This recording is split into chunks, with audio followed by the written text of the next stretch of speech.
Okay. Okay, so that's running. And now we pull it up on this side and make sure everything is working exactly the way it's supposed to.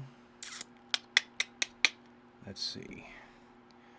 So we pull it up on my phone so I can keep an eye on chat here. Turn this all the way down. And then we go to all messages so I can see what is happening. And then we get started streaming. Now, I have no idea. Hold on. Yeah, okay, that runs.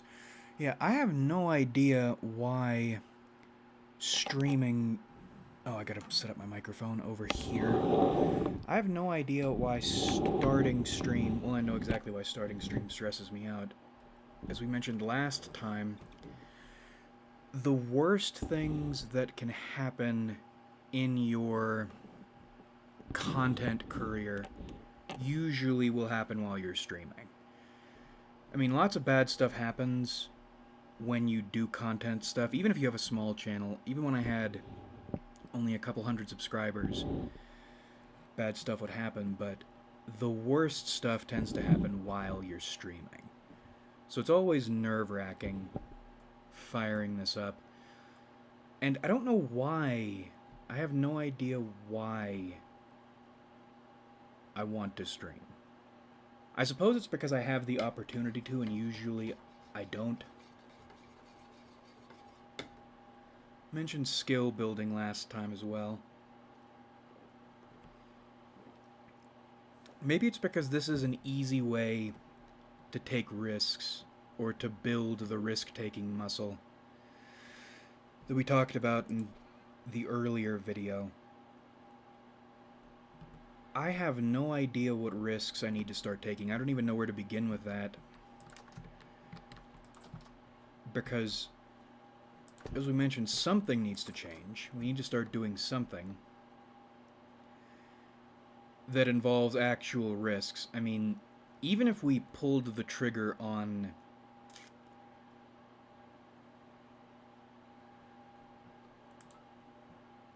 trying to interface with people better, or invest. What did the way? How did I phrase it? I think I phrased it as investing in the nobility. I think that's what I said. There is. Oh, do I not have a torch? Okay. Investing in the nobility.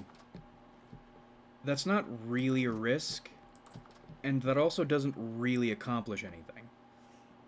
Because let's say you do invest in people, quotes good people, and everything turns out well. What do you, I mean, materially, what do you get out of that? Because even, God, I really don't like relying on people for favors. It seems like every time you do that, it never ends. Oh, hold on. You hear from that homeless guy's channel. Thank you for the quality. What homeless guy? But yeah, which one? I go through periods in which I'll watch a bunch of homeless people videos, because homelessness is a big fear. But anyway, what are we talking about? Yeah, so materially, what do you get out of investing in people? In what way does your life improve? Because I don't think just having people... Let's say, again, everything goes perfectly.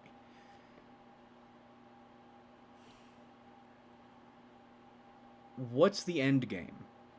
You have people you can trust to complain to more? Is that the deal? Or you have people you can befriend with the intent to parasitize under the guise of it being building a support network. People use funny language tricks. And even if you do that, that never goes well. Have you ever asked somebody for help Really? It doesn't end well. So there's not really a point. The problem was there was something wrong, or there is something wrong. And we mentioned earlier in the video, it doesn't feel like there's a ton that can be done about it, but you have to do something, because if you don't... Okay, hold on. I gotta focus. If you... Shit. This shit stresses me out for no reason. Okay, here we go. Yeah, that train of thought just crashed into a wall the moment the pixels popped up.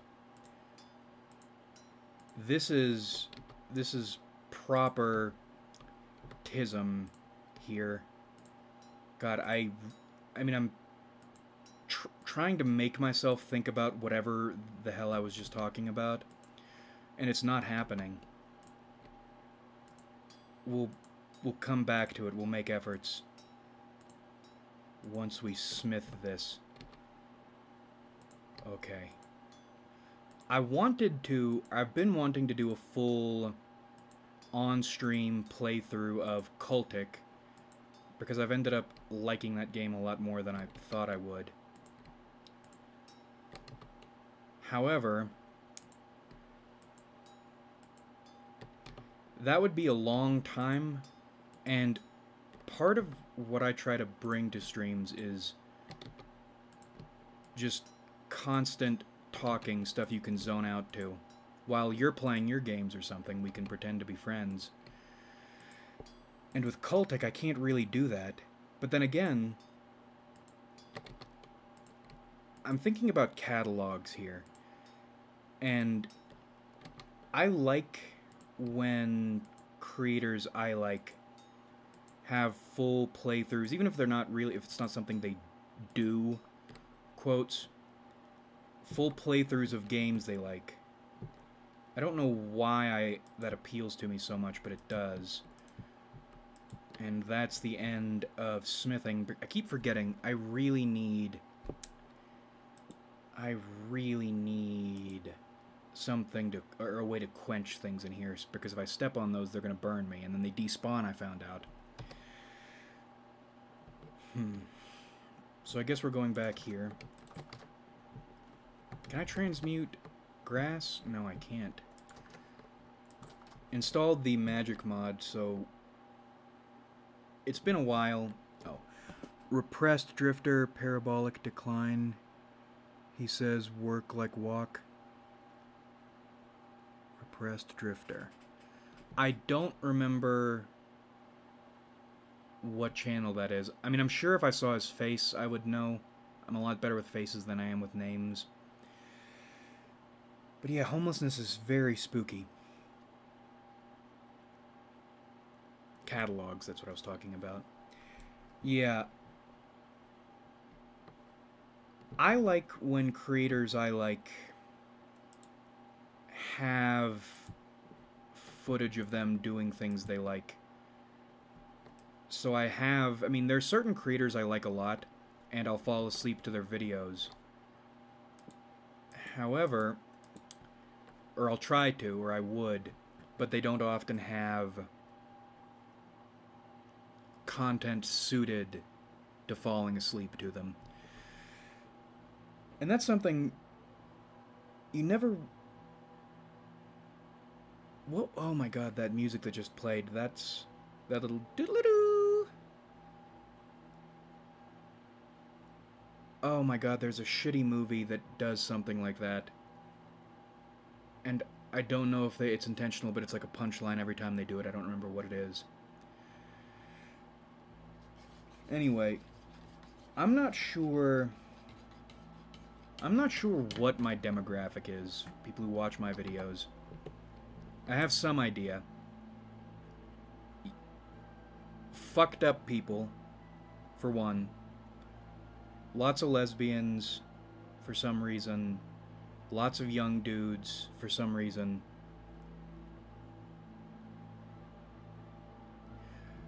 But I don't know if I'm sure my content is more of a background thing. This is not something you sit down and focus on, and that's not what I make videos for. Or I make videos with the intention of people listening to them in the background while they do other things, because that's the content I like. But I don't know about the sleeping thing. I don't know if people fall asleep to my videos. Is that not... Bro, there was shit I could transmute so much earlier, right? Yeah, there we go.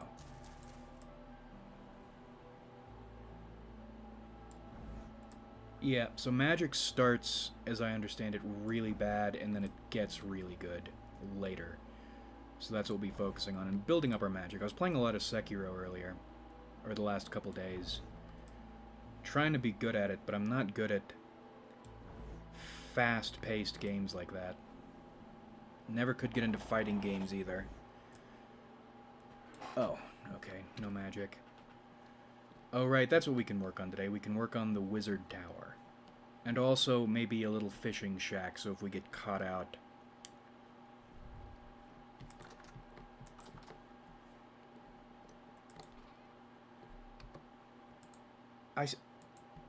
When it comes to sleeping to content or with content, I have a rotation. I'll fall asleep right now listening to... What's he called? Trafalgar. Right, he's the dude who does those ARC videos, which are very good. I used to fall asleep to Inquisitor Romanov. He does 40k videos that are actually pretty good. I used to be a huge fan of 40k videos, but they fell off because many of them are very similar, and I prefer Warhammer Fantasy to begin with. But for some reason, that dude's energy is good. Content is good, perspective is good. And I didn't realize how neat Alfarius was, because for some reason, when it comes to 40k, I never hear people talk about him or the Hydra, and I don't know why that is. Because as far as legions go, they're pretty cool.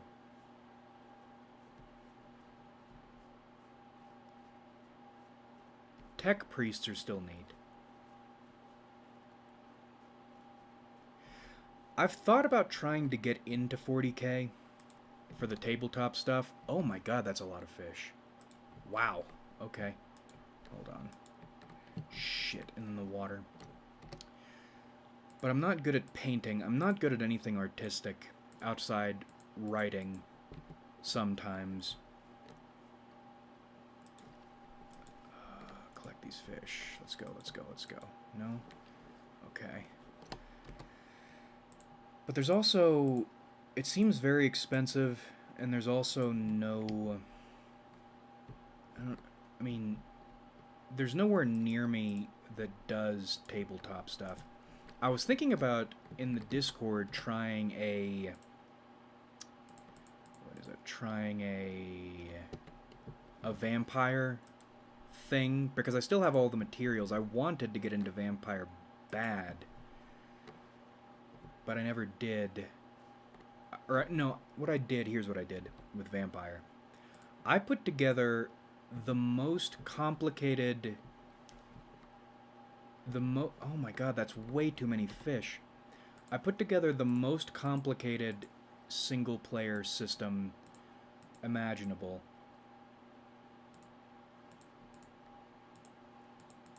Hold on, I feel like a bear is about to kill me.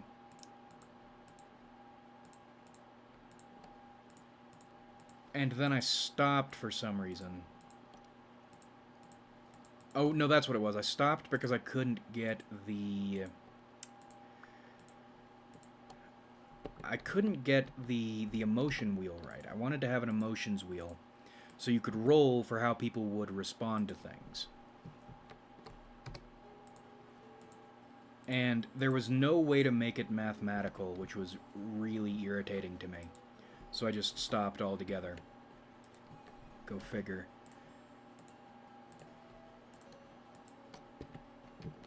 But I've thought about doing that in terms of... What is that? What the hell is that? Oh, okay, seashells. Alright, well I guess we can collect those, put them... Yeah, that's why we need a beach house. We need a place we can put decorations like these that make sense. Are these... Okay, those are ovulated. Those are not ovulated. So, okay, those need to go into the greenhouse right now. We're trying to get some... What's the thing called where it's greenhousing plus fish? It's not aqua... It's not... No, hydroponics.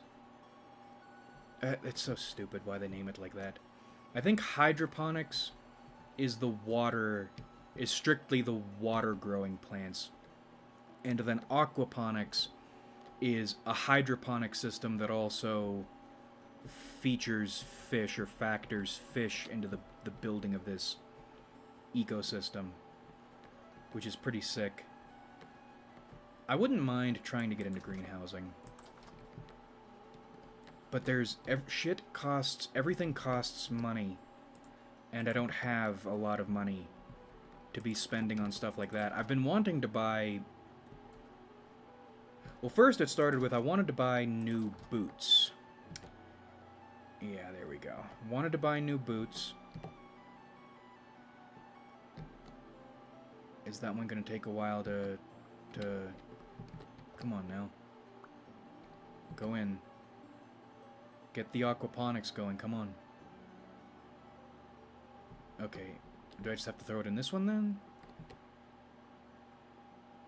There's a lot of cool stuff I want to do, but I don't have the time or the resources to invest in them the way I think I should or would like to.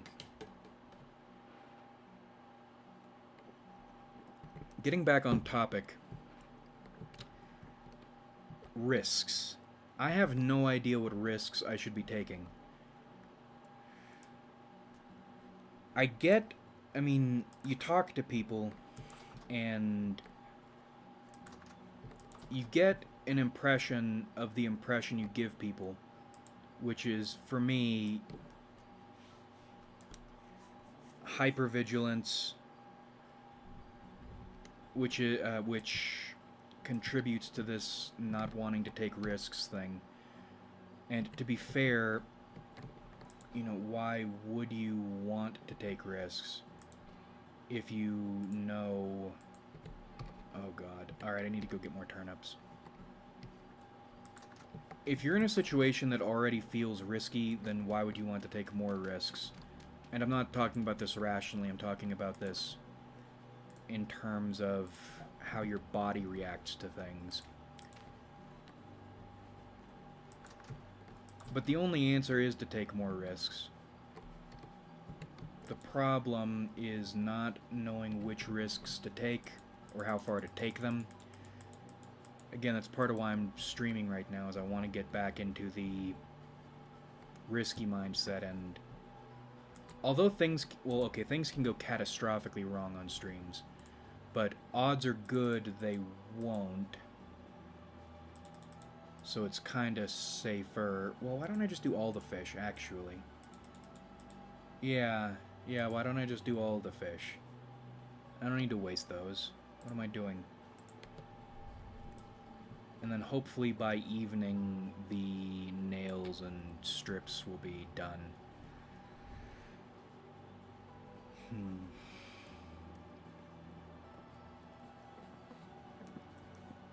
Car living is terrifying. That's really not something... I'd like to find a way not to have to do that. God, it's so weird. A lot of people must be feeling this way, and I can't be completely alone on this. But it feels like you spend your younger years doing everything people tell you you're supposed to do. And then... am I not going to waste that wood? I'm not going to waste that wood. And then it's like your life fails. Well, it's not like your life does, in fact, fail to start. Hold on. 1, 2, 3, 4. 1, 2, 3, 4. 1, 2, 3, 4. And then some turnips. Okay, yeah, alright, there we go. Yeah, and I don't know why that is. I don't know what to do about that. I would love... I don't understand why things just... or don't just work. And people always talk about how teamwork makes the dream work and all this shit, and that's one of the reasons people managed to make me believe that investing in people is the way to go. But people don't... It feels like, anyway. Maybe I'm misinterpreting or misunderstanding. It feels like people don't want things to work. Right? Because if you're dealing with people who want things to work, they will put in time and effort and be willing to take some degree of losses to make everything work. But that's not the way this goes, usually. Hold on. Okay. Yeah, so I don't know what people... I don't know... I have no idea... Okay, hold on. I need to cook this. So... 1, 2, 3, 4. Oh, no? Hold on. Okay. Oh, it has to be equally matched? Oh, okay. Alright, well... Then we'll just cook it like this, then. Hold on. And then we'll put the turnips back in here, because I don't imagine they're gonna go bad. Yeah, they're not gonna go bad in the winter. Yeah, so I have no idea what people are on about, or why it's hard to get things going with people. And that's one of the reasons I stopped trying to invest in people, was nothing good... Oh, shit. Nothing good usually comes from dealing with people, or at least in dealing with them when you allow yourself to be reliant on them for anything. Hold on. Where is... There we go. Okay. That's the one I was working on. So these need to go back here. But it's painful because it would... I mean, things would work so much better if people could work together on anything. And I have no idea why they can't. I mean, how does a generation of people, or a world of people now, it's not just one generation, reach a point everyone is equally tortured by everyone else? How do we get there? And then what do we do about it, right? Because if you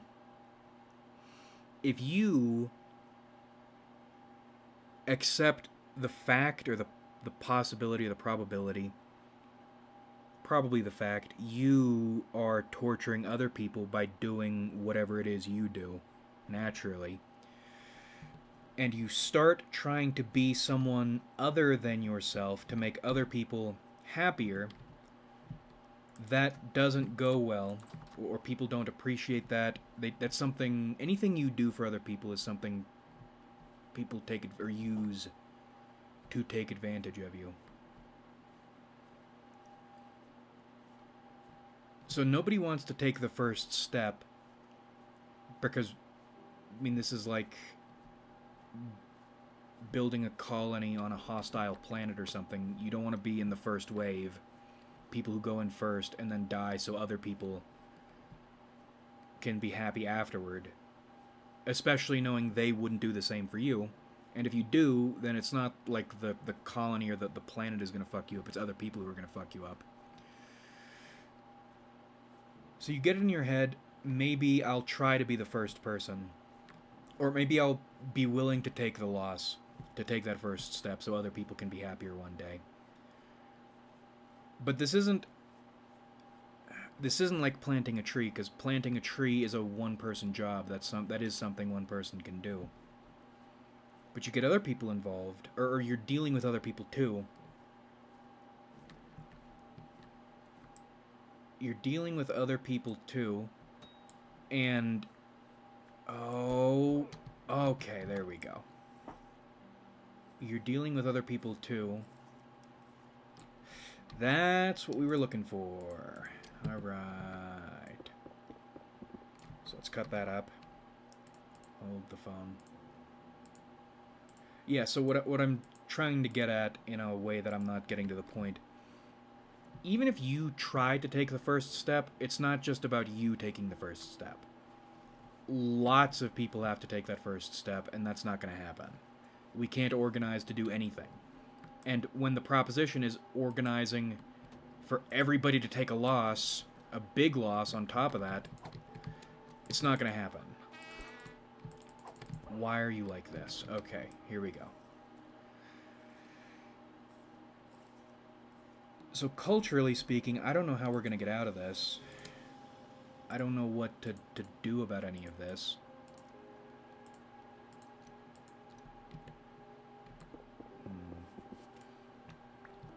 Excuse me.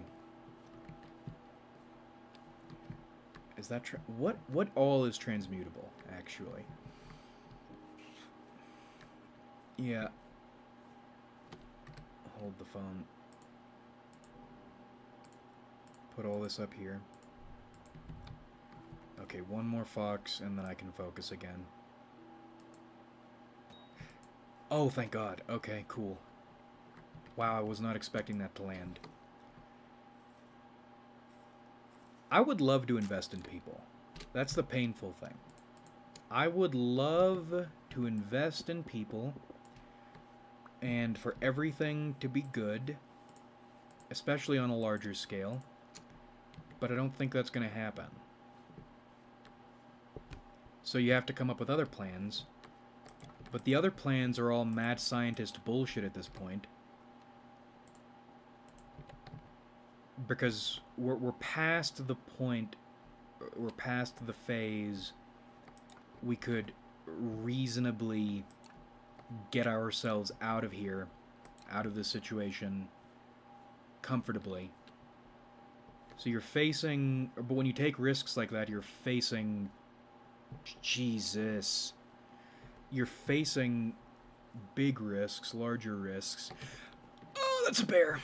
Nope, nope, nope, nope. Not doing that. Not happening. Yeah, let's go hunt a deer instead. I'm not fucking with bears. We are not fucking with bears on this channel. No.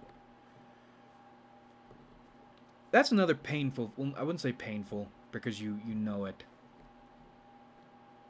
Painful things are things you don't know, or maybe do know unconsciously or somewhere deep down, but you don't want to admit consciously. Those are the painful things.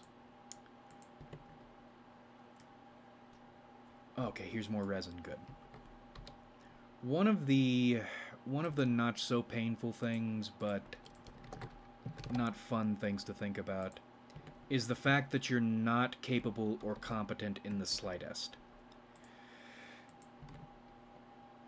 Because I don't know about anybody else, but growing up, one of my little fantasies was to become wilderness survival guy. And when I was a kid, I had all the energy in the world to do that, and I was in a position to do that. But everybody in your life will discourage you from... Everyone in your life, almost always it seems like, will discourage you from doing anything that would prepare you to survive without needing to rely on other people. Oh, that's a bear! Jesus Christ! No! Please, God. Well, no, hold on. We can do this. If we get back to the house, we can lock ourselves in, and then we can jab him in the face through the door. That's what we can do. He's right behind me.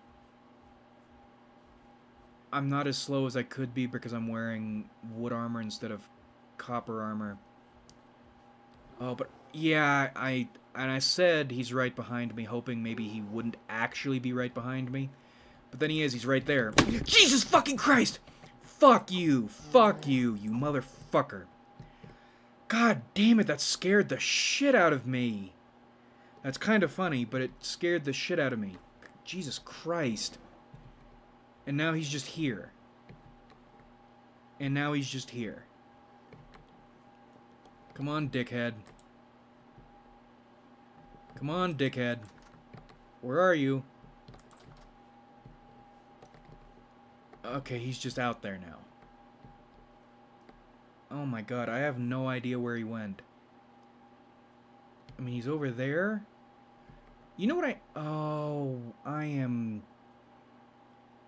Oh, boy. Okay. Alright, here's what we do. Open this. And then run over here really fast.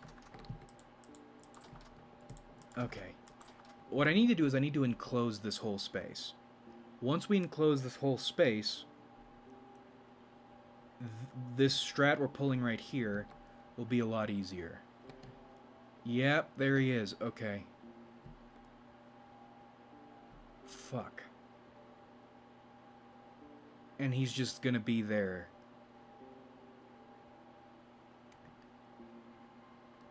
And they can climb too, did you know that?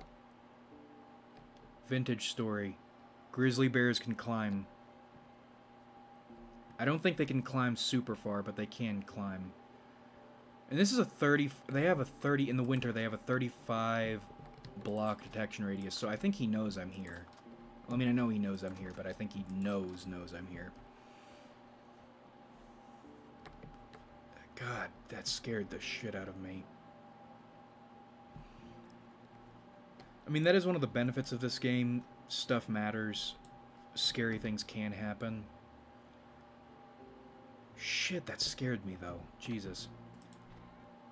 Alright, let's load this up. And God, that scared the train of thought out of me. Hold on, let me get this stuff organized, and then we'll get back into thinking mode. What? Oh, 32. Okay, so it's a 32 stack. Alright. We're storing bones in here. We're storing small bones in the cairn?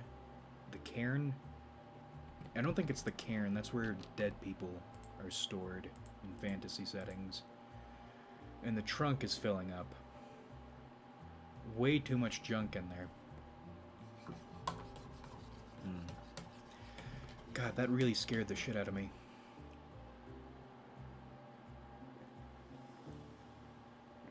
Anyway, what were we talking about? Yeah. Okay. You're discouraged, for some reason, from developing any skills, or even being interested in skills that will save you from people, or save you from the world. I'd love to invest in people.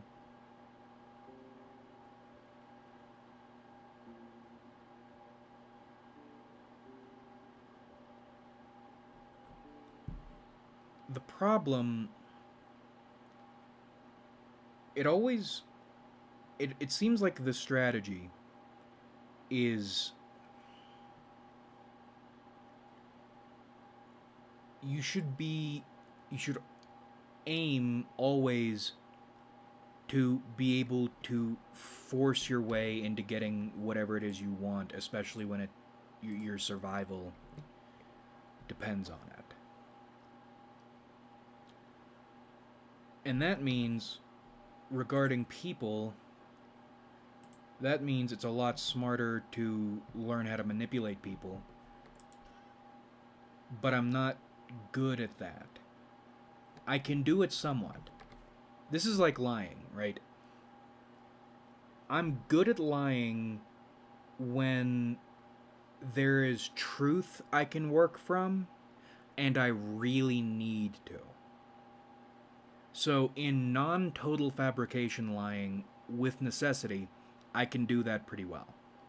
But I can't outright fabricate for no need. At least and sell it anyway. And it's the same sort of story for manipulation.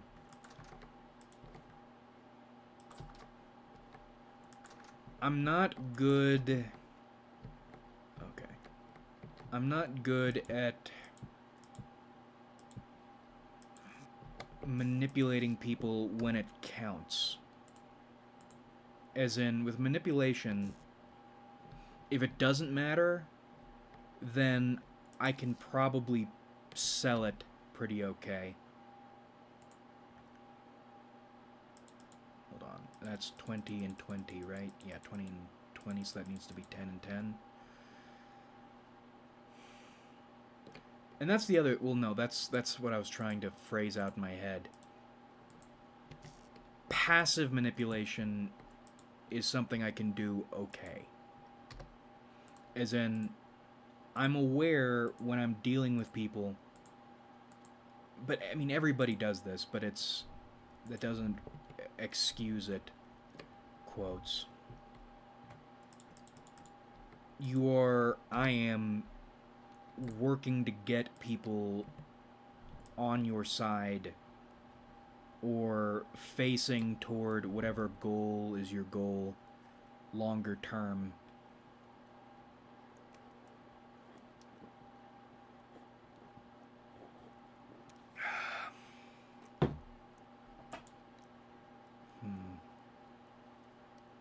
Manipulation.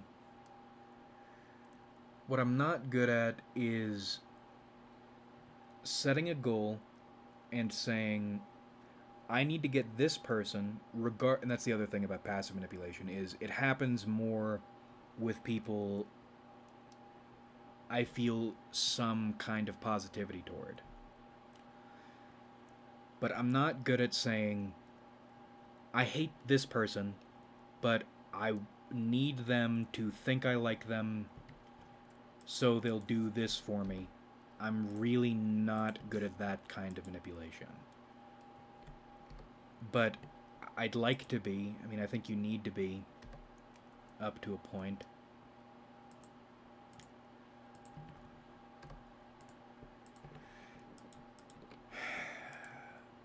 We are rambling our way into trying to figure out what risk we need to take, or what risks we need to take. My job, I know my job is not going to last, even if, I mean, Jesus, I think especially if everything turns around, I'm not going to be there for long, or too terribly much longer. And our mission, I was thinking about this the other day. I won't go into super details, but our mission is pretty laughable, all things considered. I mean, what we do is kind of pointless. I mean, how much money do we spend to help the very few people who actually need our help and would benefit from our help? And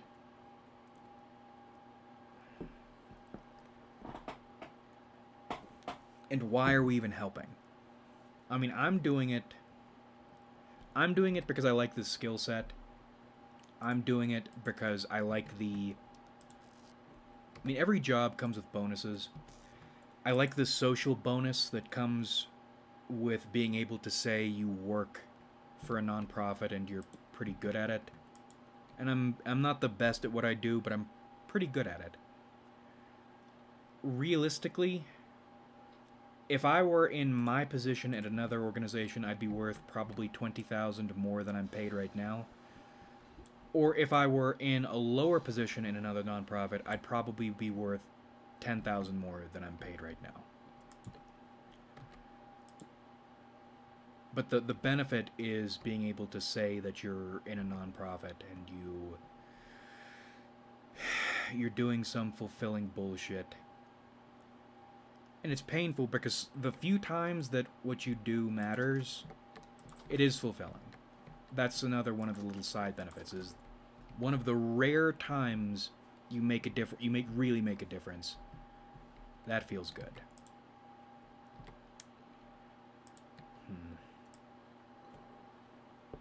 but that's not often. Anyway, I'm talking about this because I know I'm going to need to find... I mean, necessarily, I'll need to find another job at some point. Soon, probably. But I think the risk to take, or one of the risks to take... Oh my god, my body is just not cooperating today. I mean, my body's rarely cooperating completely. Gotta piss all the time. I need to piss right now. I'm thinking about it. Believe me, it's on the brain.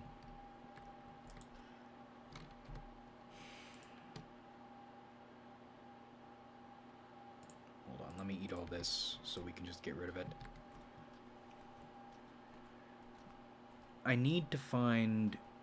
Or I should be looking for another job. Maybe some non-profit will be more fulfilling. I'm not sure. I've thought about trying to get some kind of tarot related job, because I know there are I say professional tarot readers.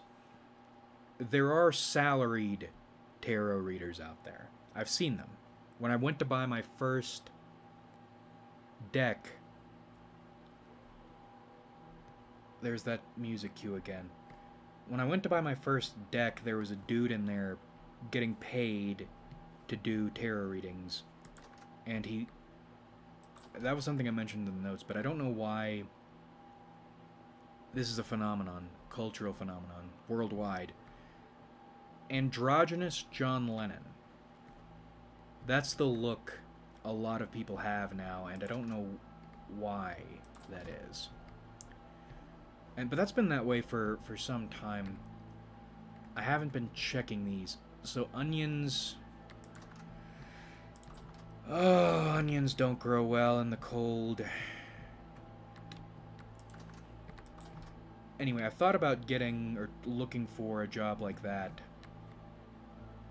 I'd love to make my living doing tarot, even if the living is meager, because I like tarot. I have fun with it.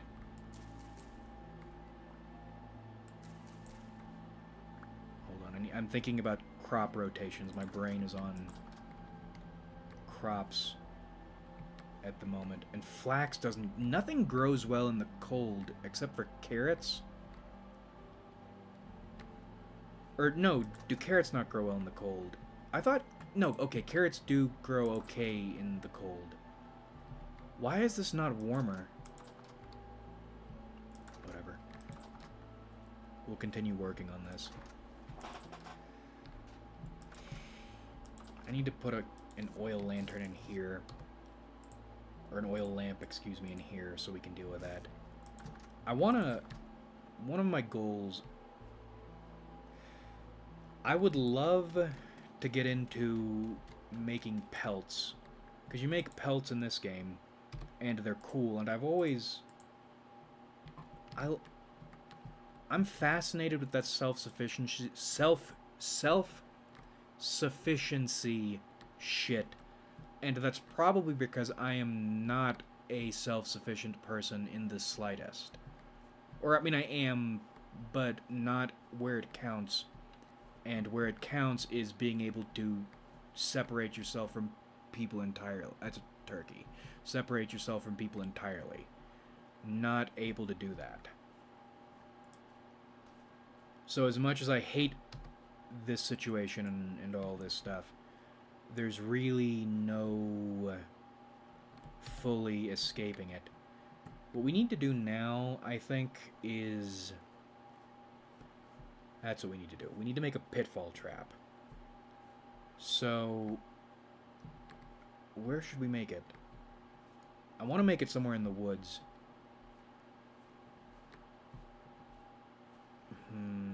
That bear is still probably around, and he's going to jump me.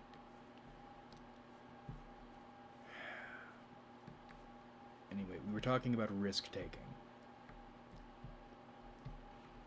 It'll probably end up being another non-profit. I need to go check the fish traps too, actually. Just raking in the fish. Okay, I thought that was a worm.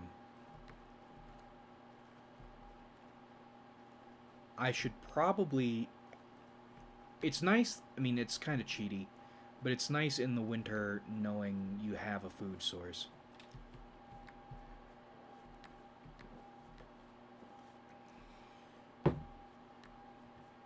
I have no idea. Oh, that's a pig. Okay, thank God, you bastard. He jumped my spear. That scared me to death. Where did he go? Down here? Okay. And that's a thing, that's something I don't like. I don't like how they just run into the water like that. I like hunting pigs in this game. It feels very tribally. You bastard. Okay. He'll come back. And we're continuing... Oh, that's a little itty bitty fish, isn't it? Okay. Well... What is that? That's blood? That's probably blood. You bastard. Okay. We need to cut these up. And we'll continue thinking about this stuff. Yeah, I could probably ease up with the fishing.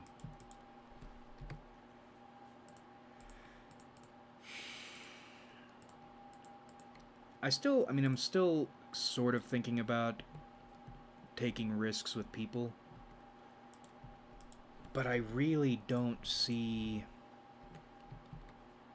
the benefit, but we won't go down that rabbit hole. We talked about that for 30 minutes earlier.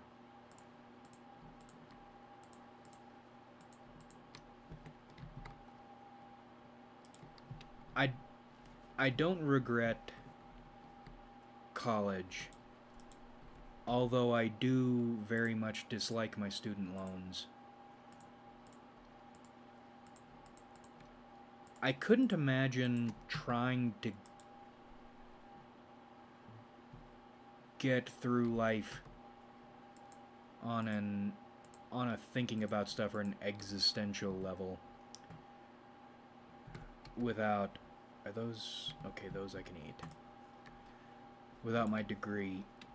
Because people act... Well, okay, college is a bit of an indoctrination fest. However, it feels like Luke Skywalker in Star Wars and the... What he and his buddies... I think what his buddies did and what he was planning on doing... Training to become a pilot with the Imperials and then joining the Rebels. The skills they teach you are yours. The skills they teach you are not necessarily politicized or ideological in any way. And I like the skills that I developed doing that stuff. But I do wish it were more beneficial. So, hold on, let's cook this up. And then maybe we'll just chill out. Or maybe we'll make a barrel for rot. Who knows? Yeah, that's what we can do. We can turn it into compost. And to do that, we'll need to make a barrel. I'm gonna put this here, and then we'll worry about the rest later. Okay, yeah, so we'll worry about that later. Let's go get the spike traps. Let's work on those for now. I don't know if I mean, does anybody live a fulfilling... Does anybody actually live a fulfilling life, I should say? Or is this something people tell themselves? They tell themselves and other people that they're living fulfilling lives, and then they aren't? Because a lot of people say that they're living fulfilling lives, but then the morale of the species is very low. Yeah, let's make it let's make it right here. Well, boy oh boy. If I put it here, I'm gonna fall in and I'm gonna die because I'm gonna forget it's there. But let's do it anyway. Yeah, and then we'll surround... Oh, you son of a gun. Alright, so we're not going to put it there. Let's go get... Let's go get a pickaxe, and we'll just put it... We'll put it in the soil, maybe. Or we'll put it in the rocks, I mean. There we go. Okay. Yeah, the species morale feels too low for everyone to be as happy as everyone is acting like they are. Yeah, why don't we... I mean, if we're running from this direction, why don't we just... You know, fuck it. Put it... Realistically, probably coming through here. Yeah, I see it. It's coming together. And we'll put 2 stakes, so we know where it is. And we'll... Yeah, packed dirt. That's what we'll do. We'll have to make it a little bit lower, though, but that's okay. Yeah... This is not going to be so bad. Let's see. So we clean this out. We surround the rim with packed dirt. And we kind of signpost it so we know where it is.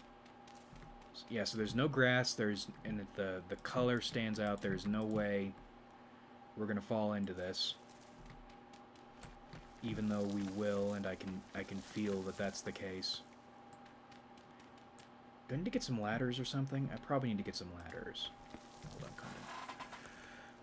What qualifies a fulfilling life? I'd say I am, and I have a decent job and girlfriend. I love improving my familial ties, so it feels fulfilling from my perspective. Yeah. Again, I don't know... Because you hear something similar to that answer from a lot of people, but then everybody is miserable and they fixate on misery, and that's what sells. You don't see happy shit selling. You see... What is it? What's the word for it? Gesture-style happy shit selling. But that's, I mean... This is... Hold on, let me think of how to phrase this. It's...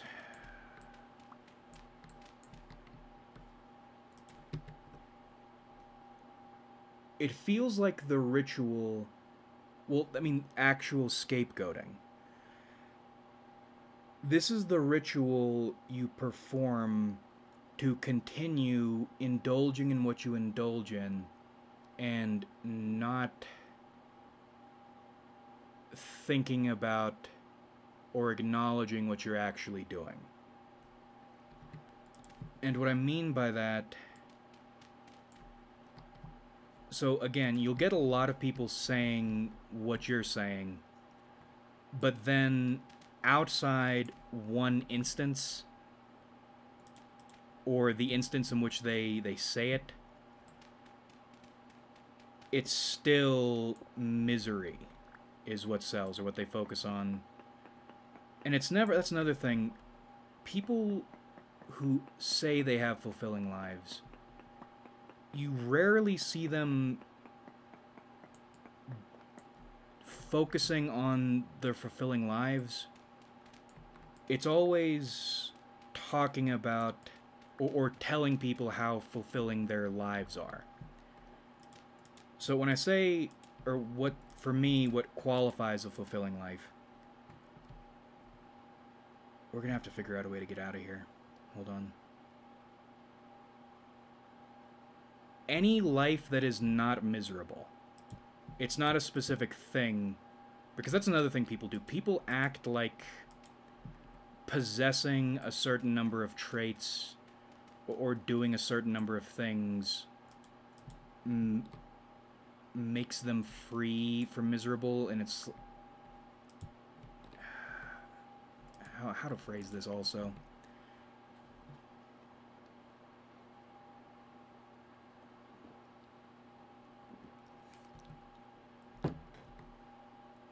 Hold on, let me think about this.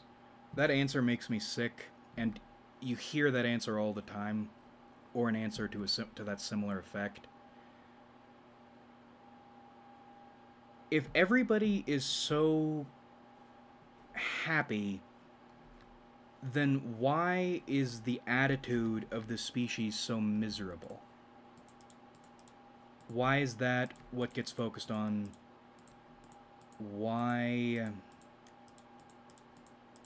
And when people do have these happy lives,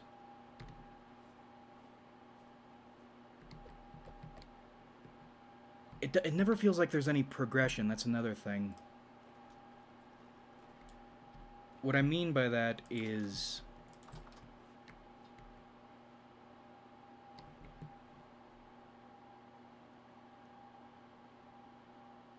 progression. Yeah, it's never... That's what I mean. It's never building anything or... Again, if everybody's so happy, you don't... It's not like happiness castles are being built.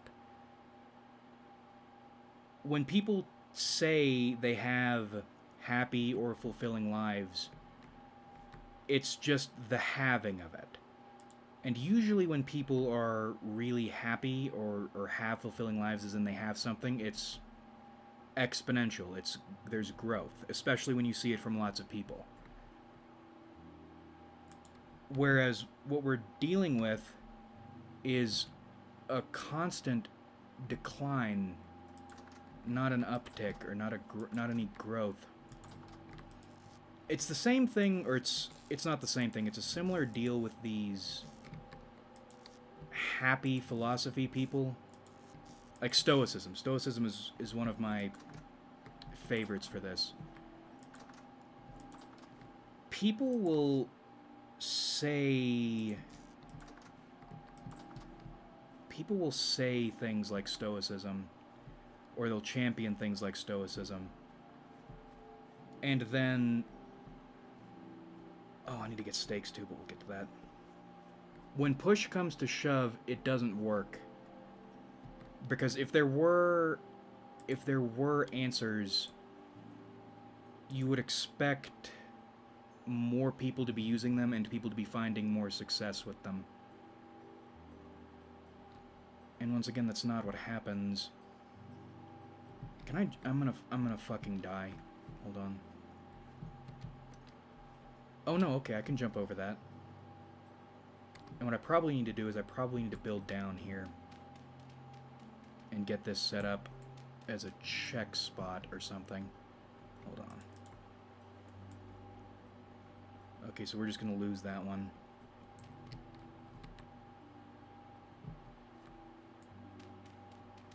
Yeah, that makes me sick. That makes me really sick. Hold on. Gonna have to go lower.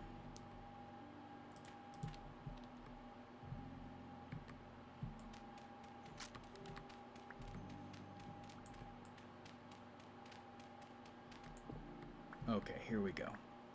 So we'll put a door here. And we'll fill this up with packed dirt. Yeah, hold on.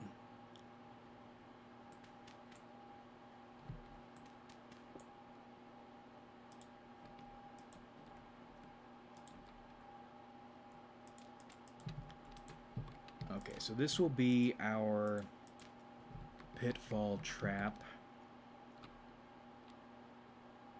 Yeah, we need to put a door there. And we'll put some ladders here so we can fill this out. I see even with what I have, I do focus on a crappy boss or their partner falls short of their expectation.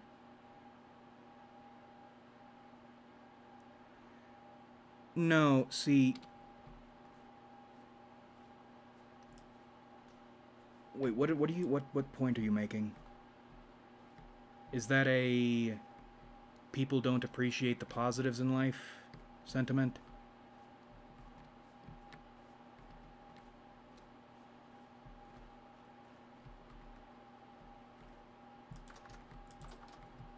Okay, hold on.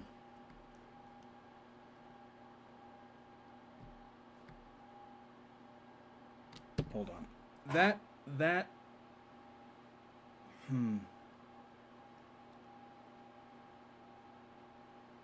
What's happening right now is...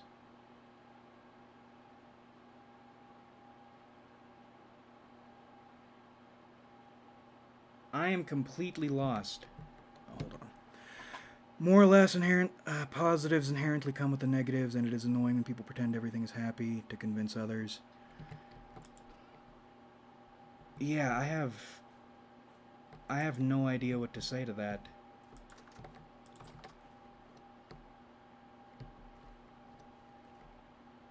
And the problem is I was in random talking mode. Well, not completely random talking mode. Going through all this stuff. Trying to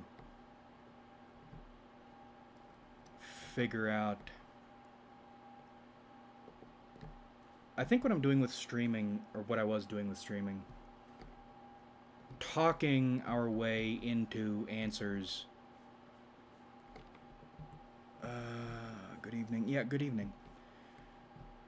Hold on. I'm gonna piss. That completely stun-locked me. That answer disgusted me. I need to think about why that disgusted me or what I need to do about it. That's... Oh, that makes me sick, but I need to figure out why. And I usually have more time to think about these things.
Shifting gears. Maybe. Maybe it is a... Maybe it is a... I don't know. Hold on. Let me think about this. No, you're making plenty of sense. I'm trying to... It's a mixture of shifting gears. What makes you happy? As in... Tell me the things in your life you are happy about, and then tell me why those things make you happy. We're shifting away from talking our way into solutions mode and into interrogation mode. Well, not interrogation. Okay, I really need to put stakes up so I don't forget that's there. That's going to be a problem.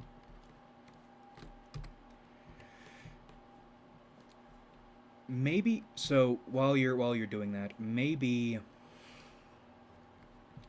Oh, this is another resin tree. I don't believe... I think what it might be is different satisfactory holes. As in... That's one of the things I don't understand. How people are able to be satisfied with some things. Or how what is supposed to satisfy people became the standard of things that are supposed to satisfy people.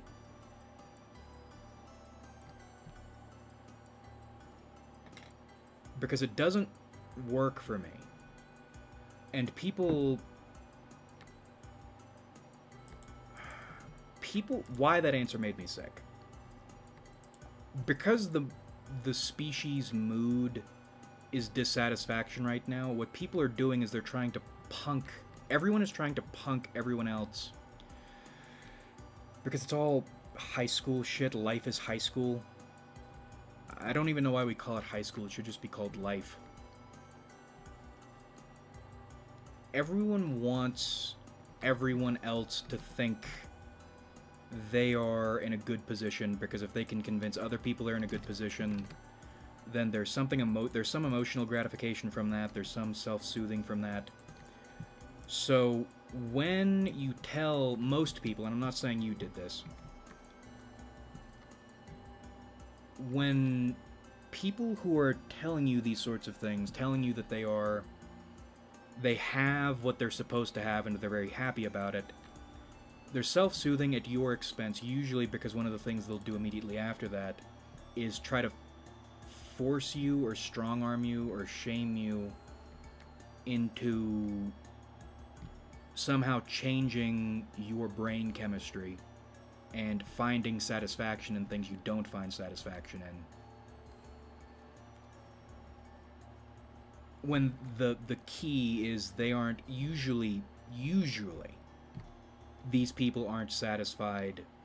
Either they don't actually have the things that they're supposed to have, or they don't find them satisfying in the way they are, quote, supposed to find them satisfying. And they're taking it out on you in a weird, like, fucked up way. Maybe that's just from dealing with people a lot. It's... People are always trying to do something for themselves at your expense. And I'm not saying that's what you're doing. That's what I jumped to immediately. But that might not be what you're doing. Hold on. Progress. I was in a rut for a few years before dropping out of school, a dead-end job, and a toxic relationship. I see the ways I'm not that person anymore, and it makes me so unbelievably happy.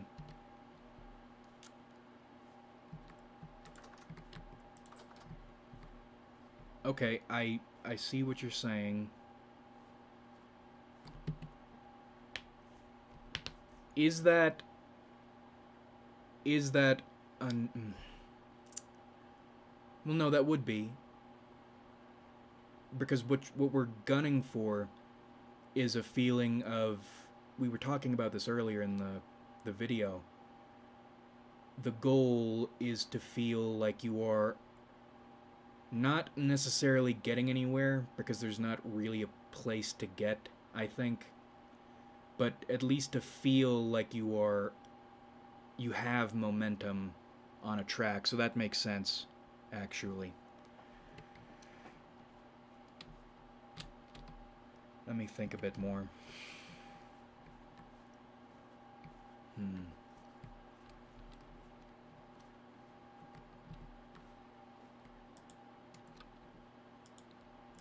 What? Oh, you son of a gun. Okay. So we'll double up on this. Can I put 2 up? No, that's frustrating. But it's okay. Hold on. So we'll line this with stakes, and then I'm still trying to think about this.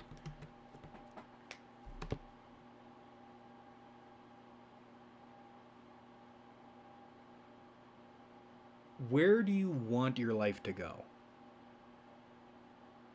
So you're making progress. One of the things with progress or satisfaction and momentum is feeling like you're moving towards some vision. What is your vision? What is the thing you were back here?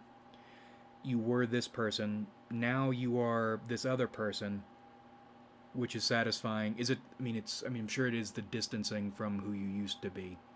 But where are you trying to get? And why? Why? We'll start with that.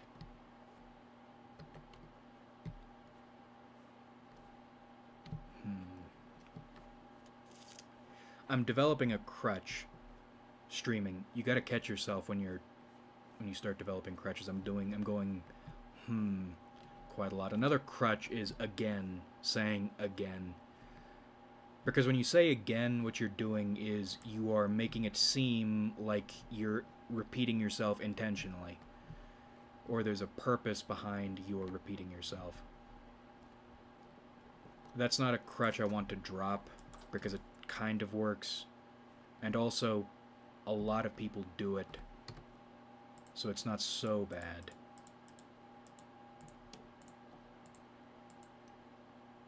Oh, okay, that evened out. Let's put the dirt in here. We'll make another knife. Well, 2 more knives while we're here. Progress.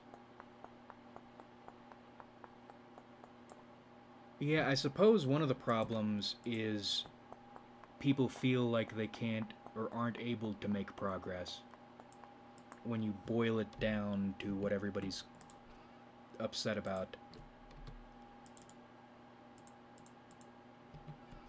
Because conditions are rough.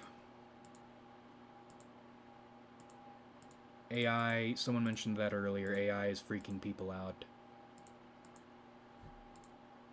Feeling like what little progress they could make is being taken away.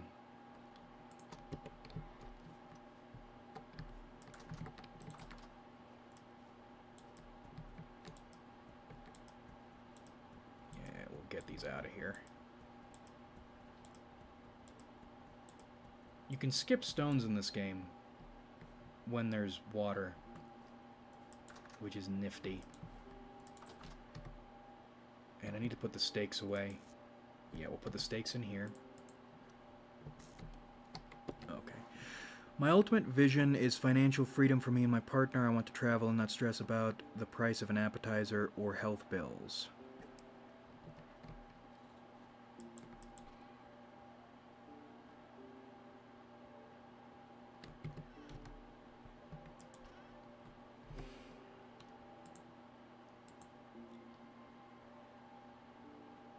How old are you?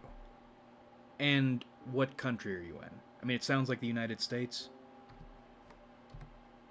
Also, what do you do for a living?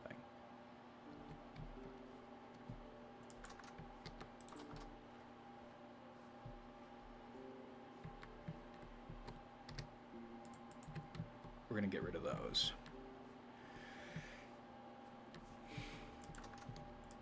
One of the benefits of shifting gears is I can slow down and not talk constantly. Not that I'm really thinking about anything while I'm not talking about anything. Shit. Alright, well that's fine. We need to make posts, pillars. We probably need to go get... what's it called? Probably need to go get firewood so we can build out that tower a bit more. 22, America. I'm a project manager at JP Morgan. Okay. Okay.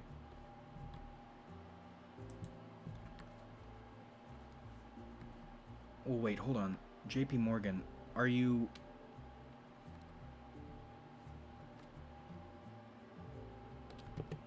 That sounds like... I mean... That sounds like something you should be making decent money doing. What, I mean, how much do you make? And that sounds like it's kind of in the 35 to 45 range. I'm not familiar with JP Morgan's corporate structure, but that sounds kind of like that range.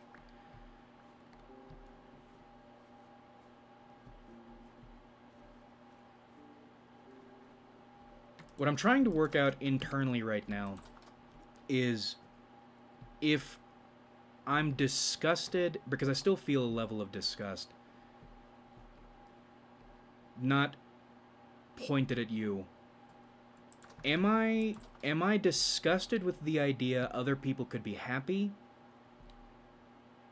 Or am I disgusted with the idea that people are trying to convince other people they're happy? Or is it a social pressure thing? I'm not sure. That's what I'm working on right now. Because admittedly, I don't like seeing people happy when they're happy with things that I'm not happy with.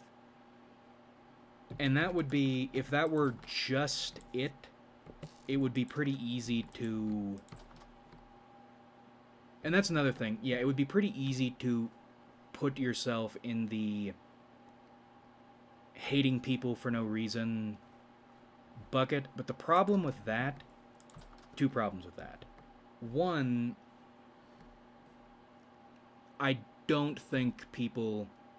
Well, I mean, it's not like this is some conspiracy theory. Most people are not as happy as they act like they are. One, and two, it's the... I said social pressure earlier. It's the... trying to convince themselves and others using you or at your expense that gets under my skin. And it's never just... When people do this, it's never just one person. They'll usually mob up and do it. So the reason I felt disgust at your response, aside from the fact that I could... Thank you for being honest, by the way. I could smell young dude on you. That disgusted me first. But typically when people start that, they... Because that's another thing. People will... It's confrontational when people do this, usually. It starts...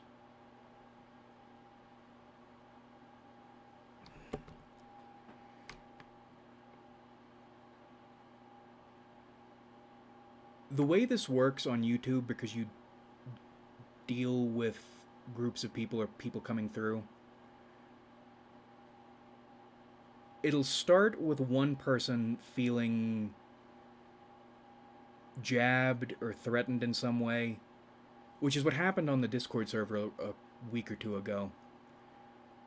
And you don't realize it because you're talking about it, or you're strictly talking not at people, but they feel like it's at them.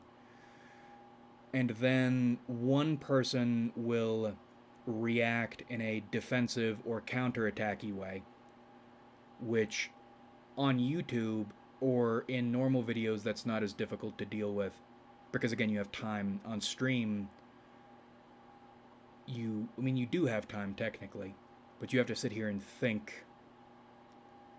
And then other people who are responding the same way will jump on, and then it becomes a group fight. Out of out of something, because that's another thing, out of something that you're probably right about, but people will, when they're in this mode, that's not what they're gonna do. One of the tactics I hate people using more than anything, or not tactics, but goals, I should say. Everything most people do is, or focuses on trying to, trying to get what they want, one, but also trying to reassure themselves of their worldview, two. So when they're in combat mode, and especially people with this idea of traditional, I say traditional, but it's not really traditional, it's more consensus values, you're going to be going up against a number of people at once. And what they want to do is they want to make you doubt yourself. Not even necessarily, quotes, beat you, because there's no anybody beating anybody in these situations. Because this is a how you feel about what you think thing. If they can get you to give any ground or to doubt yourself in any way, they've gotten what they wanted, because that's enough for them to justify their position. And you take a loss because you came off something for reasons other than you're not believing in what you believe in. One of the things I've had to learn is you don't let go of a belief until you want to let it go. Or until you know it's time to let it go. Anything else, and you set a bad precedent for yourself. I'm making $45K. I joined this year in a junior position, so hard to tell if this is a permanent salary. My partner works at Northeastern, and she makes $50 an hour. Okay. How are you having money problems? Do you live in an expensive area? Maybe that's another thing. Well, okay, I'm not gonna jump on anything until you mention standard of living or cost of living.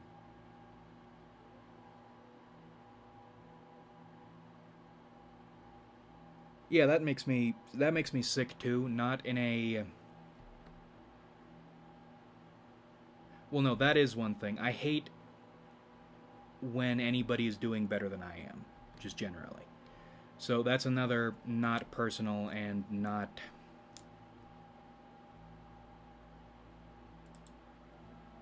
How to phrase that? Envy. Yeah, that's the way to put it. Envy. Yeah, I really don't. Oh my god, okay. Shit. Yeah, that makes me really sick. Fuck.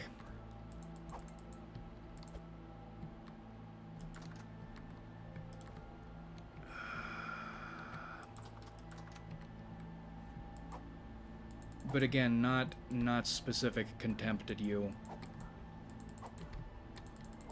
Oh, I fucking hate when people are doing better than I am.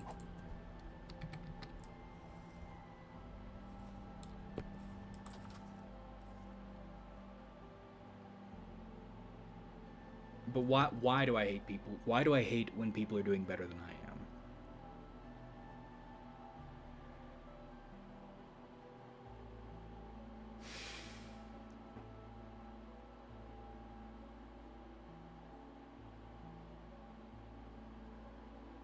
Well, on a completely irrational level, it is because I want that and I don't have it, but somebody else does. But it's more than that.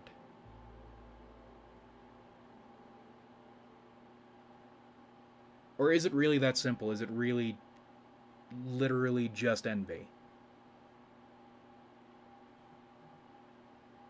Not having money problems, but I'm not financially free in my mind, as my goal is to reach 10 million so I don't have to work and can genuinely enjoy life. Okay. That's another part of it, is smell. The word genuinely, right? And okay. We're putting this all together. People, you can smell the sort of person a person is. And one of the ways you do that is you pay attention to the words they use, or the sentiments or positions they take. So you start with, I'm living a fulfilling life, but it's not, that's the thing, it's not that someone is living a fulfilling life. It is the sort of, we were just talking about this, the sort of person who tells you they're living a fulfilling life, whether or not their life is actually fulfilling. There is a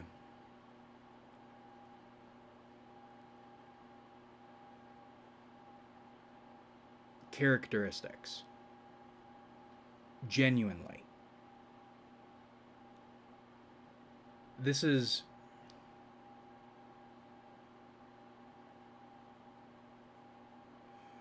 people, it's okay, characteristics linked to what cultures people come from, or what, not cultures, but more popular ways of thinking people are attached to. You can smell that in their language and the positions they take. So I live a fulfilling life, and that's a harder thing to put. I mean, genuinely is one word, but that's a lot. But the way people speak, and you know these things immediately. I wouldn't have called the financially succeeding side of it, but that's why I hate, well, no, I do resent people who are doing better than I am, particularly when they come from a mimetic culture I dislike. I don't feel people who I don't like should be doing better than me. I don't, two levels. I don't like anyone doing better than me. One, I want what they have. And then on top of that, it is like a foreigner doing better than you. Which is really irritating.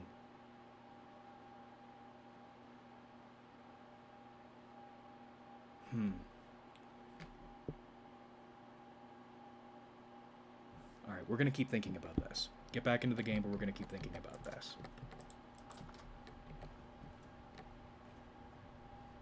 Wanting 10 million so you can genuinely enjoy life.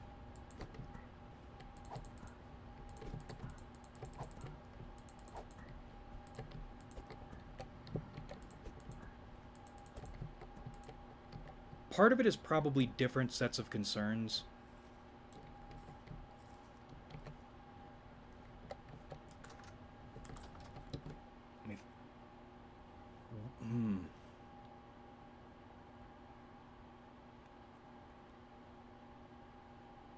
What do you care about? Not in your life, but generally. As in, what are your big concerns for the world? Or what's on your mind usually? Yeah, what's on your mind usually? Can I not feel fulfilled in my day-to-day life and be hungry for more at the same time? That's not what I'm talking about. It's drone-ish. That, okay, we're breaking this down. It is,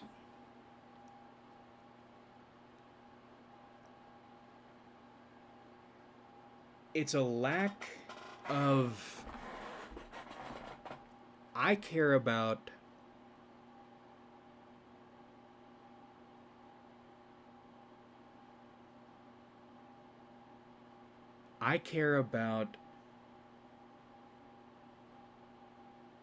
trying to understand the way people work and why they organize things the way they do.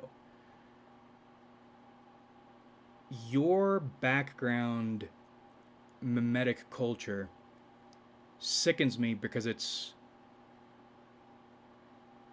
feels no it doesn't feel, it is created by other people and it's spread among other people. So it's you are an individual, but you're more a sort of person than you are an individual. And that's a lot of people. And it makes me sick. It makes me sick because one of the things I value is, or first, contempt for most people and the shit most people care about or say they care about. While not, which is what we started this with.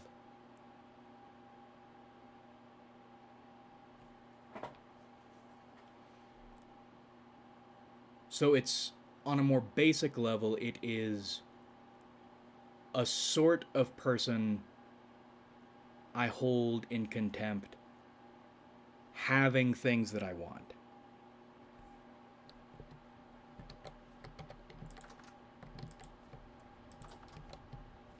So a person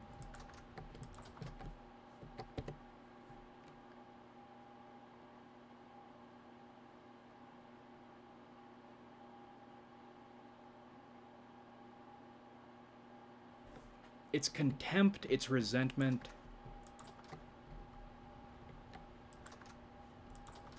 Because fuck. If consensus were what people act like it is, then a lot more people would be happy because a lot of people are that way. But it doesn't work for most people.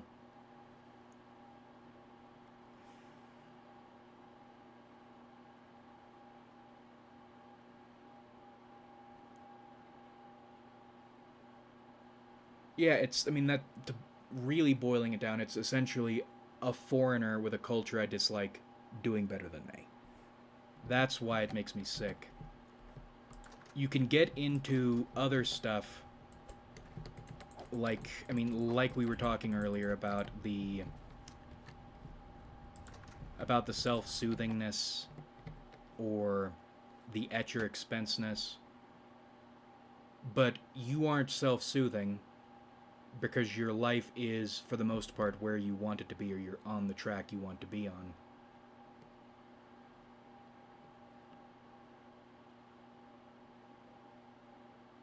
Yeah, it's prejudice, is what it is. I think about helping people through either starting an accounting firm that isn't shady and greedy, or teaching financial knowledge to teens or young adults. Yeah.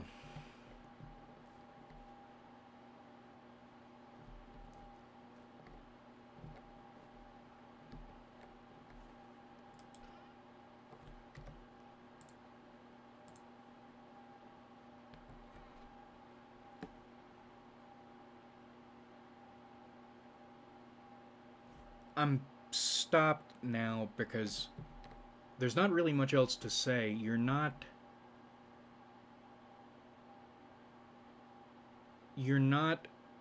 doing what a person like you would be doing.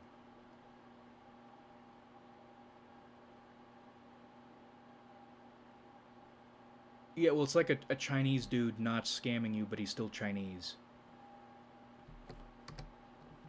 Yeah, that makes me... So there's nothing else really to do or to say. I'm trying to think of something. Let me think about that.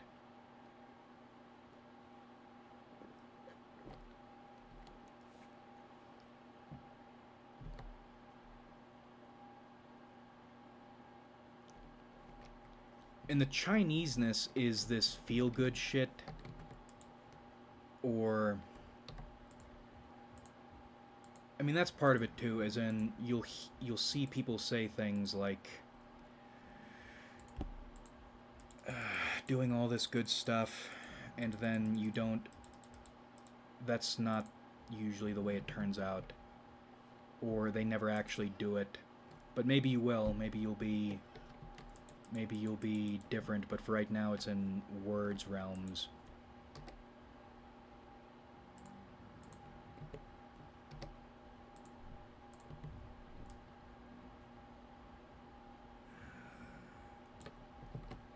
Yeah, there's nothing else to say. I'm trying to think of something. It's...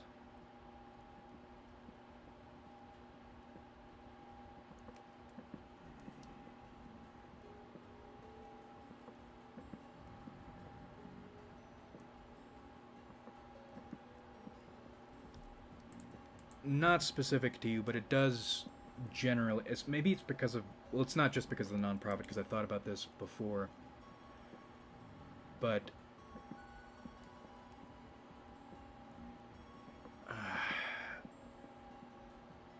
lots of people talk about doing good things and then they don't. Maybe it's like a stolen valor thing. I don't like when people talk about all the good things they do. Or they talk... I mean, this is not specifically about... Again, not specific to you whether or not you'll do something, but I really don't like when people... And this is for every sort of person like that. But people who talk about all this good stuff or all this happiness stuff, and then it doesn't last, or it stays in words realms. I hope you do what you're talking about doing. But part of the sickness comes from the fact a lot of people don't. But let's hope you do. Doesn't hurt to hope.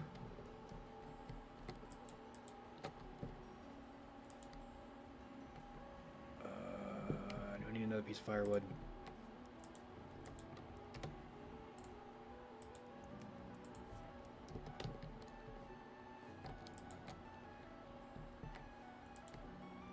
Hold on, I completely lost... Well, no, hold on, I didn't lose my train of thought. I'm not used to these... or digressions. Hold on. So now, maybe we will swap gears back into talking into solutions mode. They're in my house. I didn't realize this is kind of what's happening with Canada, but they're gone now. Shit. So we'll go pick up more fish, and then try to shift gears again.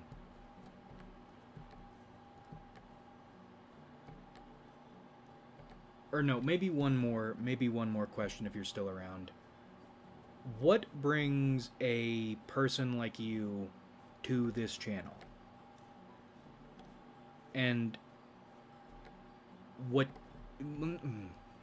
that covers it. What brings you to the channel? Why do you watch? Or why are you someone who shows up to a stream to chit-chat? Because that's another thing about YouTube I've never gotten my head around, is why certain sorts of people, or what people are getting out of your channel. I've never been able to fully understand that.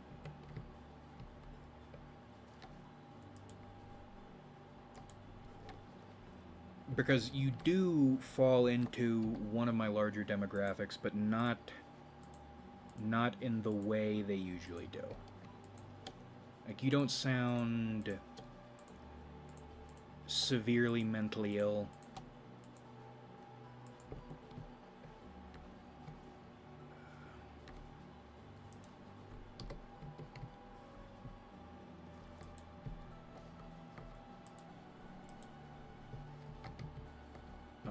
the lure back on.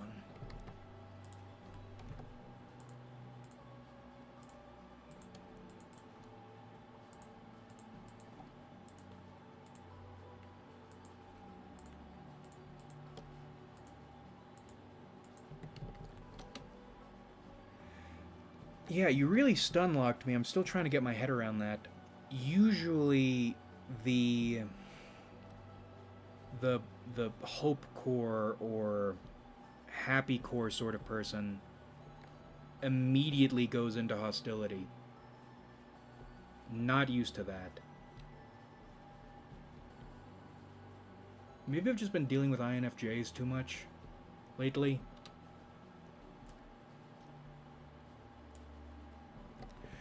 Here to listen to the channel, like your approach, MBTI, tarot, understanding people. Okay, that makes sense.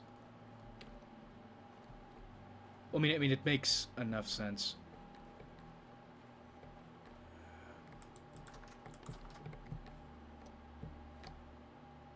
Yeah, I do not understand.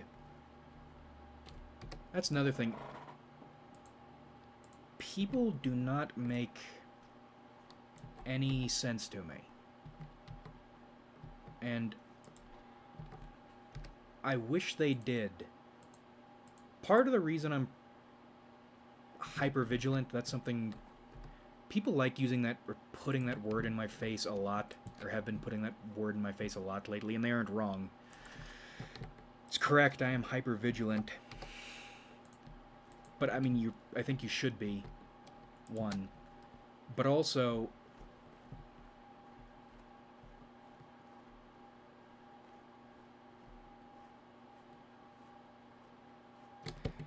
Fuck. That's a real difficult... Oh, no, hold on. That was where the train of thought was going, was... Because I don't understand people... It's... I have no idea why anyone does what they do. And usually that ends with bad things, or usually that ends with hostility or people tricking me or things like that. So it's safer to disable any kind of anything involving other people, at least mentally or emotionally, as in, like India. I know full well there are plenty of, and not just American Indians, but, or Indians in America, but I mean India-ass Indians. I'd probably get along really well with. But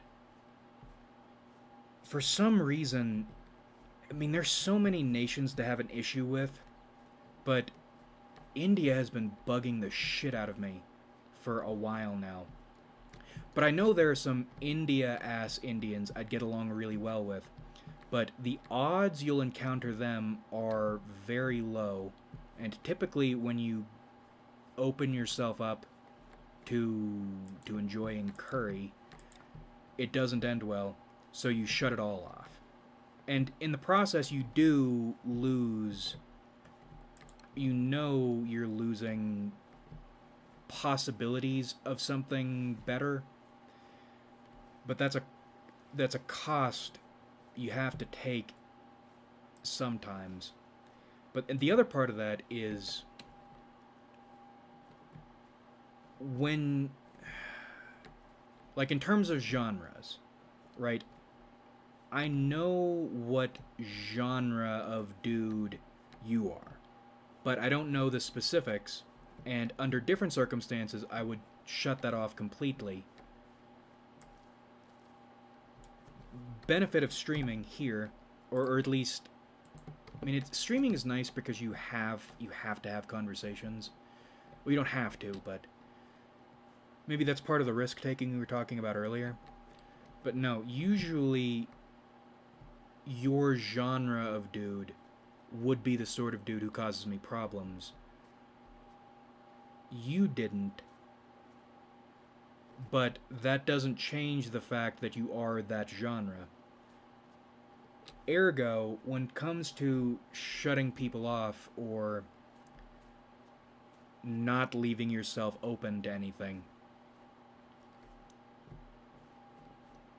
when you feel like you've identified a duck by the fact it walks like a duck and talks like a duck, you're inclined to treat it like a duck.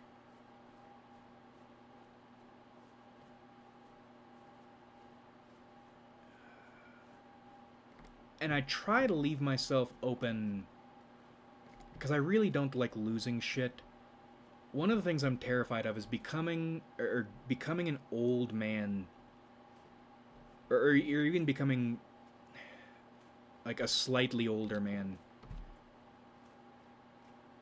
or any sort of man who's utterly trapped in delusion. Or one of the things I care about most is understanding life as a game for what it is. One of those things, or one of the aspects of that game being you never have it figured out, unfortunately. I mean, anytime you think anything, it shits on you and gives you exceptions, which is really, really uncomfortable and painful. But I mean, that's a contradiction, because you're trying to figure out how this game works, but you know from the outset there's no figuring it out. So one of my biggest fears is getting myself to a point I feel totally certain I've figured it out, knowing that that's not the case and that'll never be the case. But then also the issue with that is when you leave yourself too open, bad things happen. Why can I not... Okay, there we go. It's really tricky figuring out when to open yourself up and when not to. Because if you walk around opening yourself up all the time,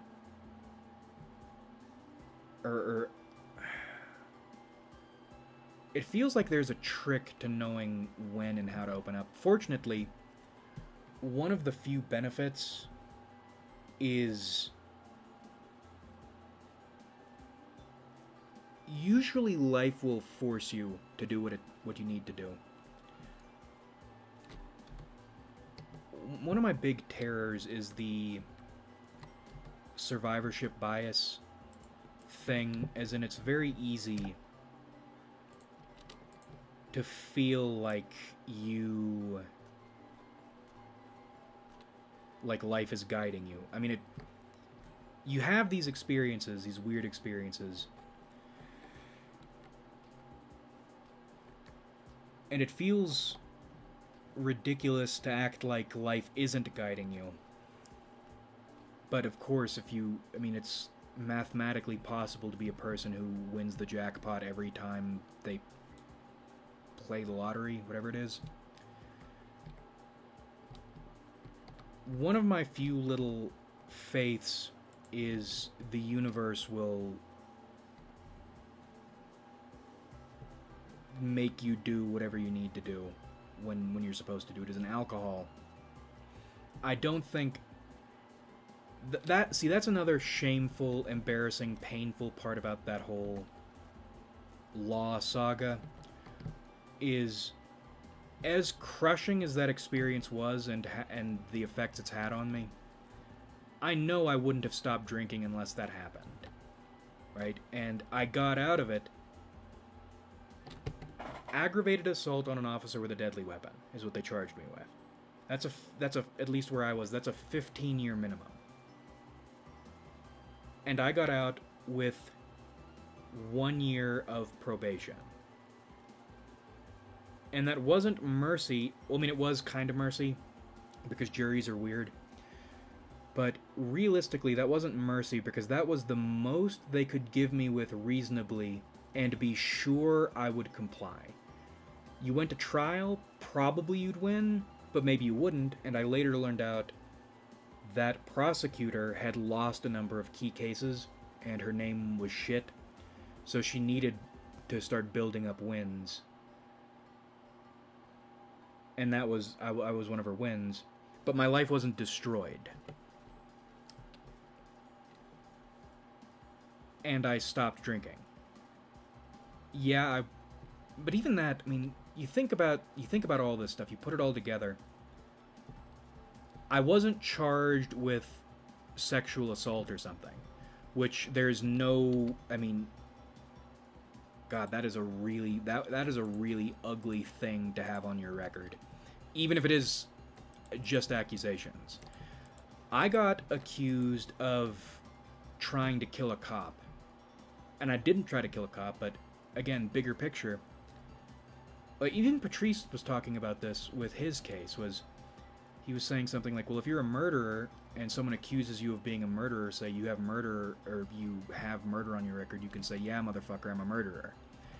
I'm not a cop killer, but as much as I dislike that being on my record, I mean, really dislike that, because it's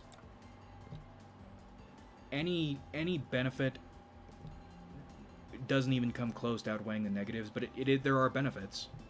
People are scared of me, usually, when they find out about it.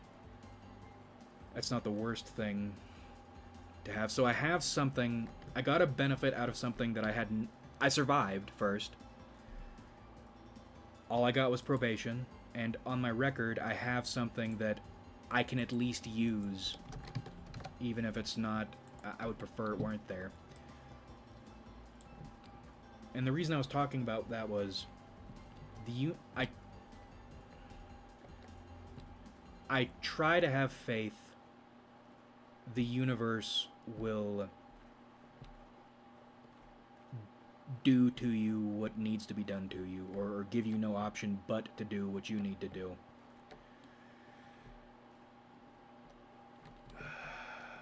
Because it feels, I mean, it seems like anytime you try to do something of your own volition, I mean, doing something with your strength alone, that has never worked for me. I have never put my mind to something and done it. At least long term. Short term, I can make myself do things, but more than a few months, no.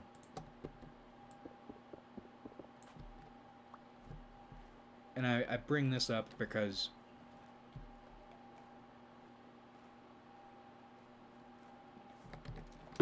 oh no, that's not good. I try to have faith that I'll be who I'm supposed to be, or I'll do what I'm supposed to do. You son of a bitch. Hold on. Man, he did a dry, can he do it? Can he do it? Yes, he can. Wow. I wasn't expecting that to land. Okay, so he's bleeding. Oh, he's going that way. Hold on. Life is really scary when you have... Shit. I mean, I wouldn't really call that a mind... I mean, it is a mindset, but it's more of a fact set, because... Nothing... I feel molded. Right? And that's an uncomfortable thing to feel, because it feels like life is completely out of your hands. But then again, weird luck. I wouldn't be where I am or who I am without that sort of faith. But it is really uncomfortable, because you get into situations like these, what we were talking about earlier, in which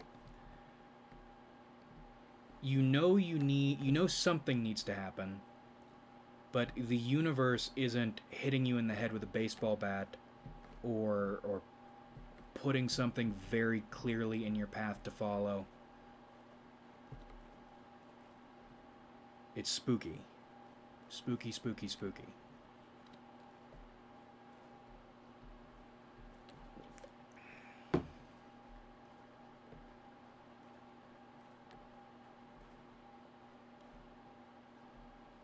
mainly I don't want people to have control over me. That's my main thing. I mean, I talk about all this stuff about what people do and why, but I don't really... There's a bear around here, probably. I don't really care about any of that stuff, or I wouldn't. Yep, there's the bear. As long as people left me alone. Can we do the spike trap? When I say leave me alone, I mean specifically trying to control me or fucking with me or doing this or that. If people didn't do any of that, I would be fine and dandy, but people really like pulling that shit. Okay. Okay, there's the spike trap. Can we get him to fall in? Yeah, baby! Holy shit! Oh my god. That just happened. That just happened. Holy shit. Fuck you, bear. Fuck you, bear. Wow. Okay. Oh, that's lovely. That's really good news. Wow, I can't believe that worked. Oh my god, we are in the bear killing era. Oh my god, that worked. That is so crazy that worked. Oh, we are collecting bear skins. Okay. Very good. Oh boy. Yeah, I really wish... I just don't want anyone to have control over me. Because pride is my big sin, or my big motivator. And I don't like people I disagree with or dislike in any way, any sort of enmity. I don't like them having control over me. And that's another thing, is I really wish...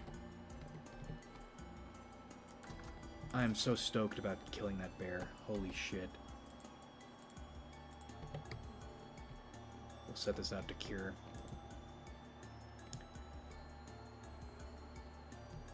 And we'll eat some stew.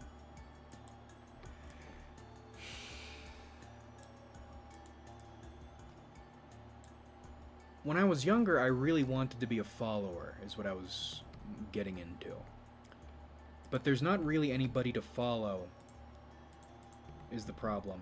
Or at least there's nobody who represents your interests better than you can represent them. God, I still can't believe we killed that bear. I need to go back there and mark that place.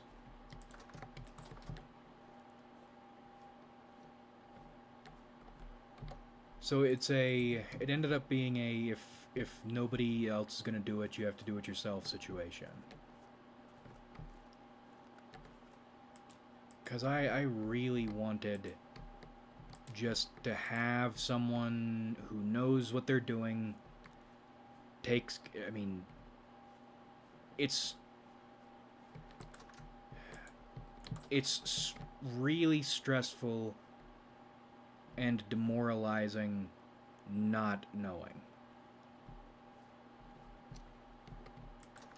Right? I mean, I think maybe one of the reasons Vintage Story appeals to me is you have to do caveman shit. It feels like you're a life caveman. Or an existential caveman. Right? Other people are just in this shit. Or they're born knowing what to do, or they're born with people or leaders who can represent them, and that's fine, or ideas that they can follow, and that's fine. Whereas you have to figure out your own shit, and usually people are very hostile for no reason you can figure out. And we really need to... Tomorrow morning we really need to sit down and start working on more charcoal.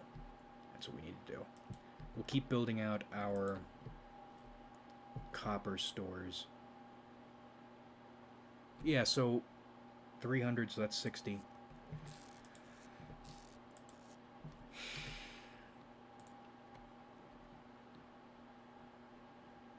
Trust is really difficult, too. That's another thing.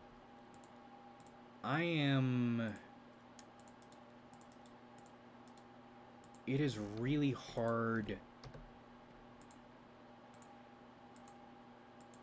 finding or knowing when to trust somebody.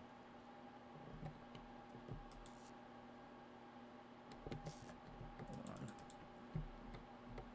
Specifically... Oh, shit. Hold on. Man, that's shit. Okay, well that's fine. Yeah, that was a big waste of firewood, but that's okay. It's not like I don't want people in my life. And that's one of the things I'm liking about the Discord server is on the inner ring, there are some people whose vibes I like having around. As in, would you miss them if they were gone? These people, yes. The problem, it's a matter of how far you want to go with that. Because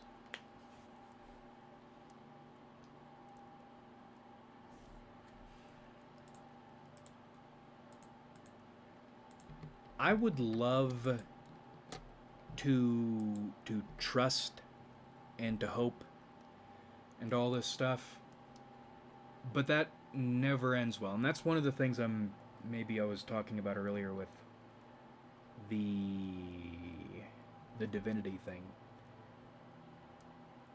Always waiting for a sign or waiting for a situation that will force you into something, and usually those things happen. They don't happen on your time scale, but they do happen. But sometimes that isn't good enough. Or it's really not happening on your time scale and you really want it now.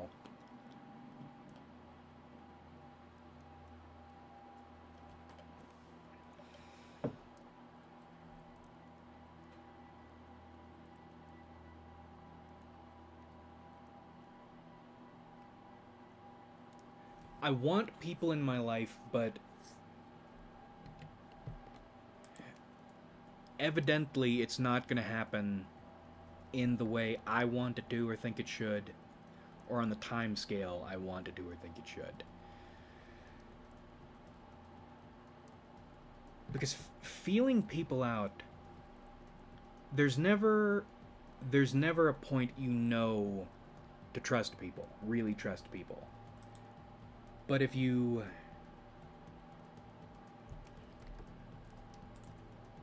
put one more in there. If you do open up and you haven't had one of these signs, cosmic signs, I mean, you pay for it, and you're made to pay for it pretty brutally.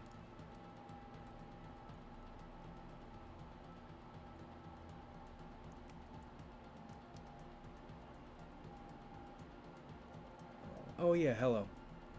How are you? Yeah, you're made to pay for it. And you end up in this state, you wonder... I mean, if something isn't working and you can't do anything about it, then what else are you supposed to do? Are you supposed to sit there and wait? Or is this one of those moments you're expected to learn some lesson about trying to do things for yourself instead of with cosmic guidance, but that's still cosmic guidance. It's like an episode, it's a shitty episode of South Park. It's always lessons. Yes, it is live. Yeah, it's always lessons. And it's confusing when no lesson is supposed to be, or it seems like no lesson is happening. I read a funny comment on a Sekiro video, dude talking about that fourth monkey boss, thinking he was the fourth monkey and he jumped off a cliff. That's the kind of situation you end up in. You wonder, is there an invisible monkey behind you that you're supposed to kill? Or is there not one and you're supposed to wait? Something is supposed to be happening and it isn't.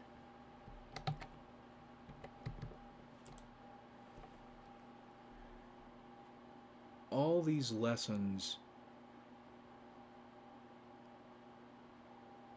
we're still thinking about risks.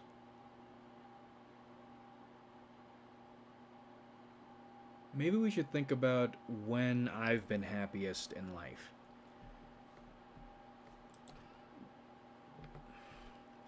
You know what's weird? Or not weird. I was at my happiest when... Oh, that's rough. When I was speaking and spending time with my high school friends a lot. And it... God, that set me in such a bad direction because I liked spending time with them so much. It was like something was wrong, or I was in pain when I wasn't around them, but I wasn't... I mean... We were not synchronized in terms of values, or not values, but valuing each other, and that's probably because... That's probably...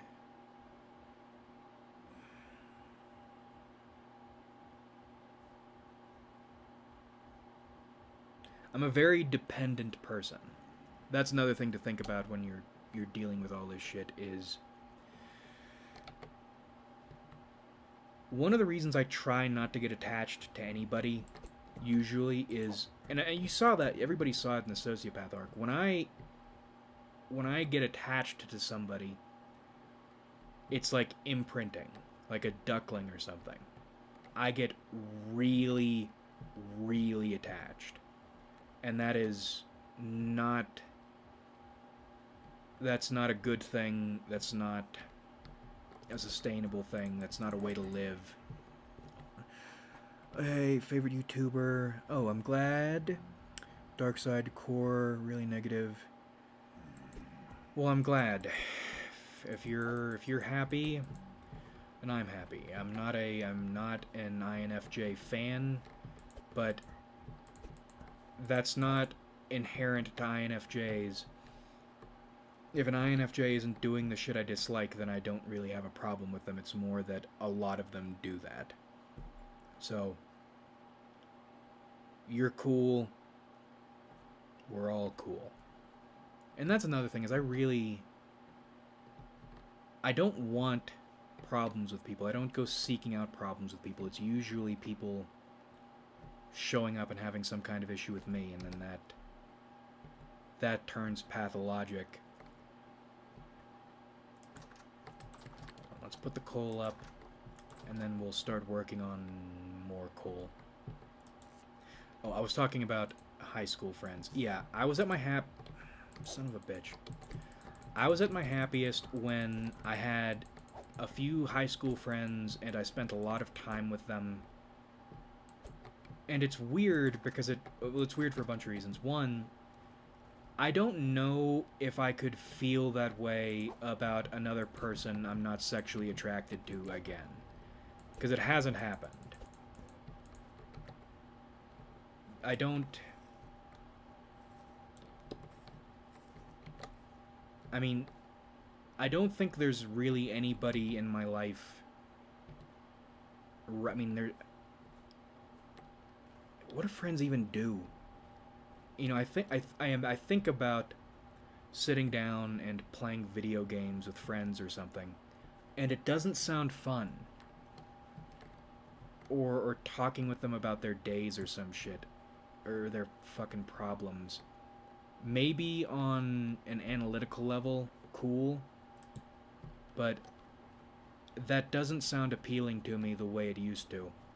But the weird thing is there's still one high school friend I'll still speak with once in a blue moon every few years. And with him, it's so strange because even though all this time has passed, we're still able to connect like 3 years hadn't gone by. And it makes zero rational sense as to why that is, because we're different people. Our values are different now. Our lives are completely different now. He's in medicine or something. Well, I say or something like it's dismissive. I do like that he's succeeding and he's doing very well. He got married. That's another... God, Lee, that's another thing. Just kicks in the dick. Not... Oh, man. That's brutal. Not one person I've ever known or considered myself close to has ever... I mean, most of them are... When we were close, they got married. Not one of them invited me to their wedding, which hurt a little bit. Well, a lot. But it's a lot in that little sort of way. Like a thorn that actually goes down to the bone.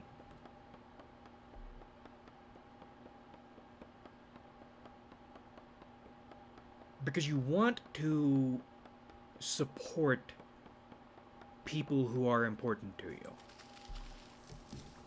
So, not being given the opportunity to do that... Maybe my idea of friendship or loyalty, even that far back, was more... What's the word? Illustrative.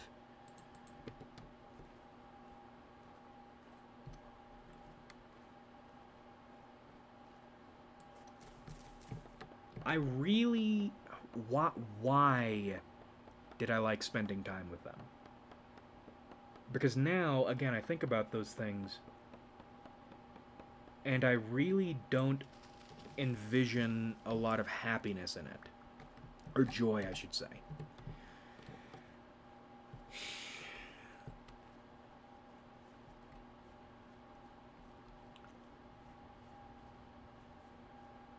I have no idea. I mean, you could go the typology route and say inferior FE, but that's not really the case. Or maybe it is, or could be when you're younger, less developed. But that's not it.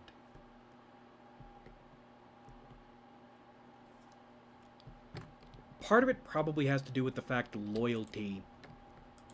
Well, that would explain why the weddings thing hurt. I mean, every single time, not one instance. It's... I don't have the opportunity to display my loyalty to people I feel loyal to. I'm not sure. Let's go spend magic, I suppose.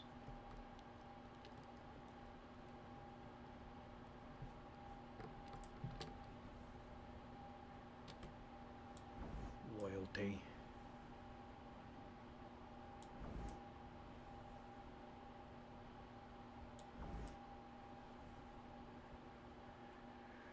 It's good to see you live. Thank you. It's good to be live. Glad you could make it out. Yeah. Why? But I mean, we'll bounce around until we figure out an answer. It was weird. I mean, it is always weird that friend and I... It still feels like we're on the same frequency even after all these years. After all these differences.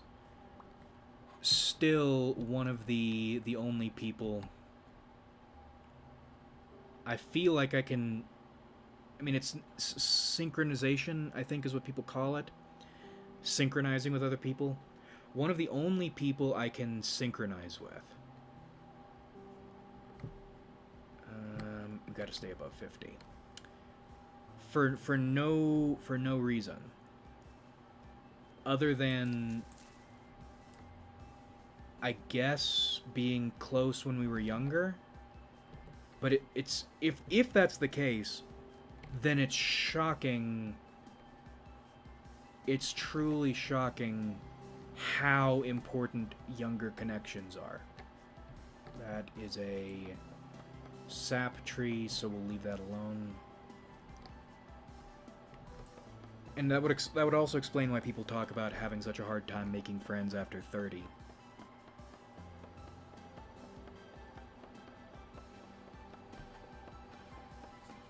And that was something I was thinking about a week or two ago. Is that the issue? Is it for me an issue of somehow being unable to synchronize with people correctly? Because let's say, I mean, I know it might not seem like it now because we've been this way for a few years at this point, but when I was younger, I tried hard to do all that typical ABCs of life shit. And it didn't work. So you can force yourself, it's not a matter of doing it, because you can force yourself to do it, but it's still not going to work the way it's supposed to, for whatever reason. I'm going to take another piss, and then I'll come back in and we can continue chit-chatting while I'm making a drink. Not alcohol.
I don't know how productive focusing on this happiness with friends thing is going to be.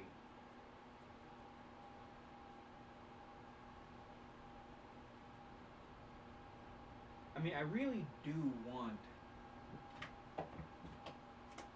Well, I don't know. Do I, though?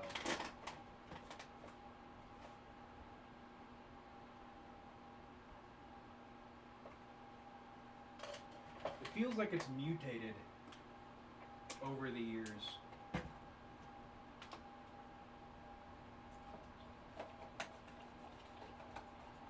The professional situation probably didn't help that.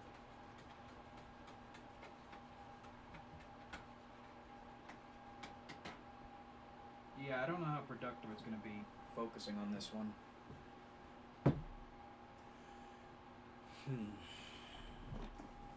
Other aspects of life, or other moments in life that have made me especially happy.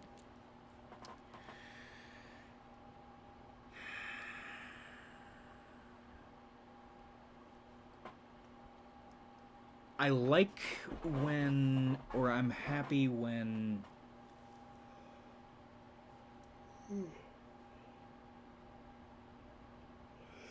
I'm happy when I do a good job.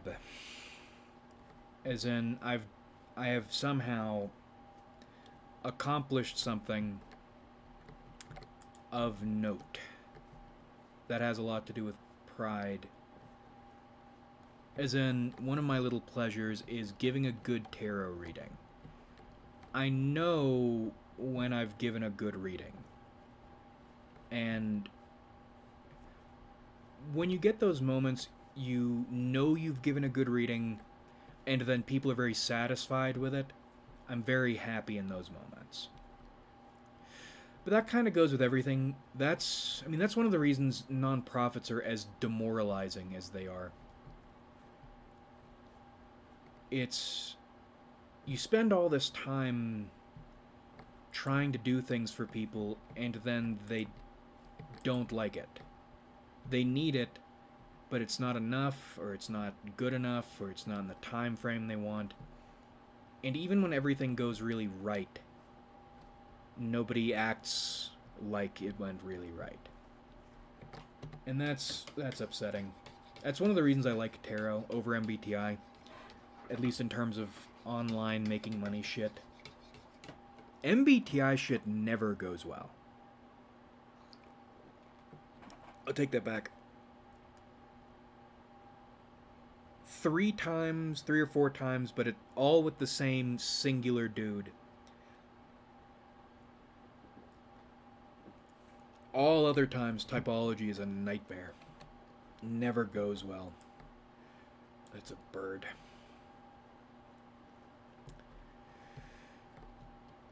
Alright, we need to make charcoal. I keep saying we need to make charcoal and then we don't do it.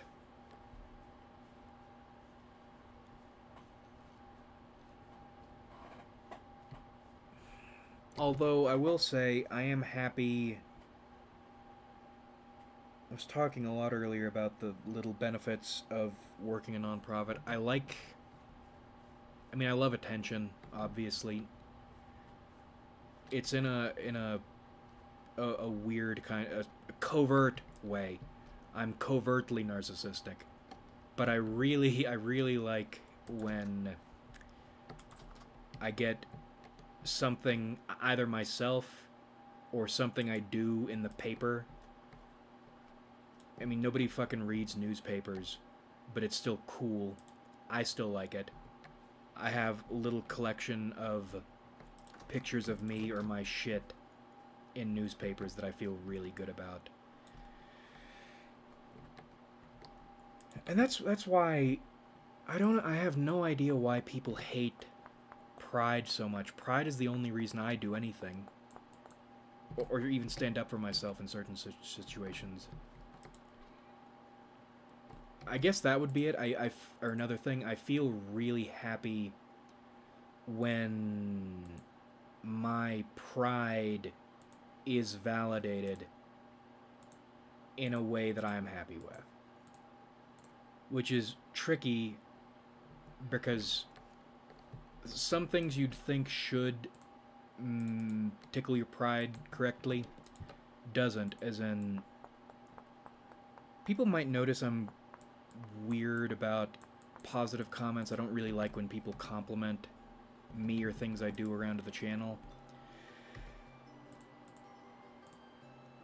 Maybe that's because I'm suspicious of positivity or people being nice to me, and for good reason usually, because here's the specific reason for that.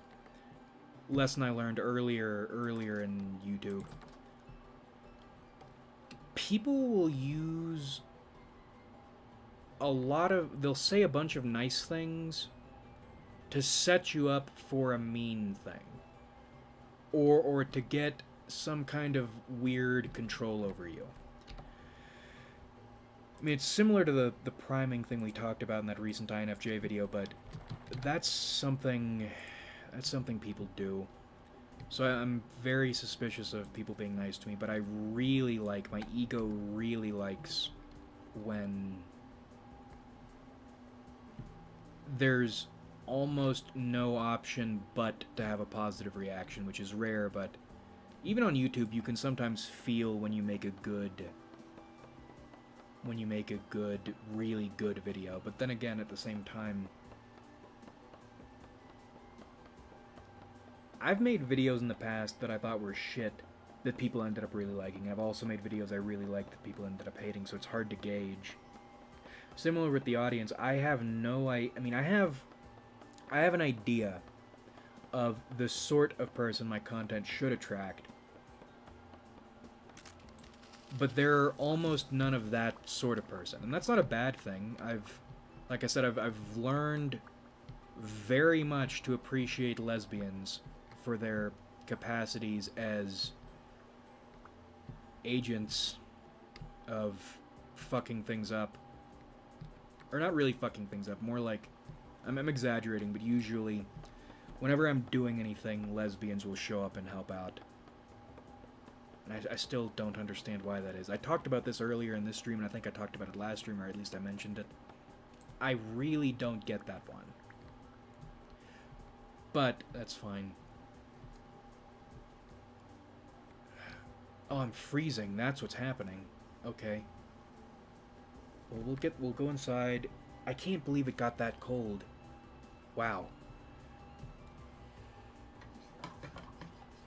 Hold on, we tangented.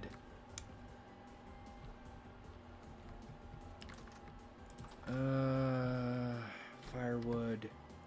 We'll have to plant those. Yeah, so I'm really happy when or something I've done is so good people have no option but to like it. We'll have to cook at night, maybe. Warm up. Hold on. Does holding a torch warm you up? That was something in Ark, right? Holding a torch warms you up.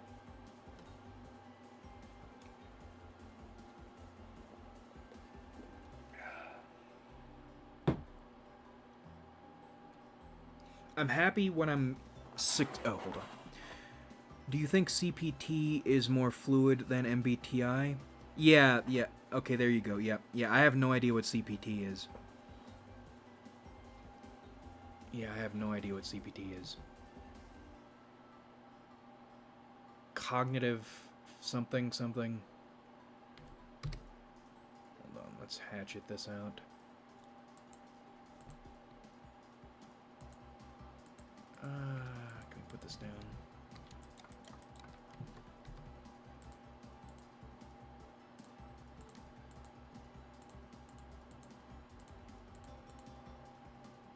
Lots and lots of firewood.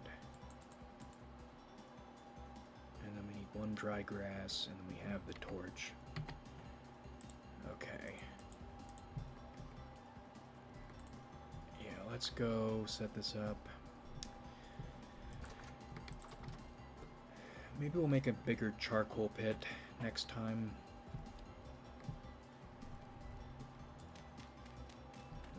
Oh wow, we have charcoal already made a little bit. Okay, good.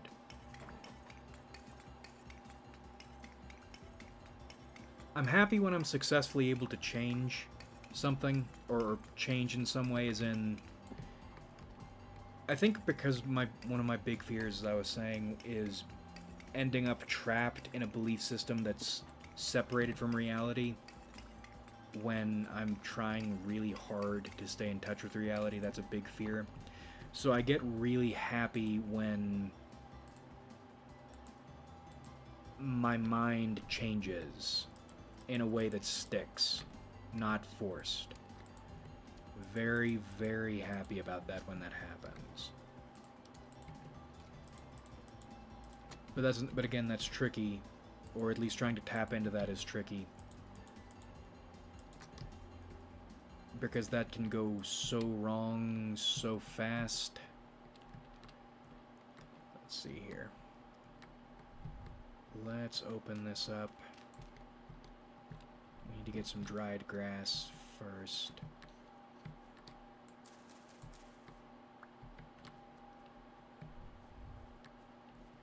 get the charcoal going, and then need one of you, or is it 4? It's 4.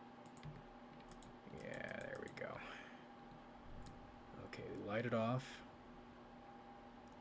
and then close it up, and then we get charcoal in a little while, and I think we'll start stacking firewood back here. Yeah, we'll stack it in 32s, so we know how much we have to work with. Cut one more tree to start restocking some of the indoor fire. Hold on. Fluid, okay. Yeah, start restocking some of the indoor firewood stuff.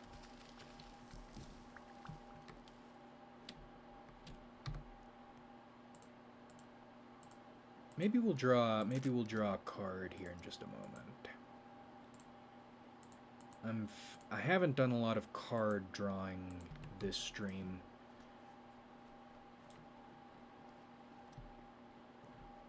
Yeah, let's draw a card. Let's do that right now, actually. So, and it's on the screen, but single card draws are available for free right now. Give me a minute if you have questions or something to go through this one, and then we can jump into others. Son of a bitch. What risk? What if riskiness is the way we're supposed to be going, then what risk should I be taking? What kind of risks should I be taking? Let's see. Oh, no, yeah, well, that's a different thing. Okay, so flip. Change. 2 of discs reversed. Very on point. So, back to the ASMR thing we were doing last stream. Change is... So you have 2... It's a purple background, but it's 2 circles, or 2 series of circles, let's say. Light purple, dark purple, light purple, dark purple. Going into, on the one side, or on the one end, that set of circles is light. The other set of circles is dark. You have 2 yin and yang symbols within each light and dark, but they're reversed, they're inverted. I never noticed that before. Inside the little symbols, or the little spots of light or dark within the lights and darks, are the 4 elements, and then interwoven between them is a silvery snake with dark gray spots pulling an Ouroboros thing, except he's shaped like infinity. He's biting his own tail, he has a red eye, he's looking at you, and he has a little crown on his head. This is actually one of my favorite cards, and this is, I think, still on some of the tarot boxes. And I always interpret this card, change, obviously. A little bit of regality going on there, pride with the snake and the crown, also obvious, but the way I use the card, typically, whichever side is on top is the direction you should be going. So if dark is on top, you should be going in a, quotes, darker direction, light on top, quotes, lighter direction. And there's another astrology symbol, or there are astrology symbols in this card, but I haven't studied astrology enough. I recognize some of them, not all of them. So change reversed, that puts dark on top.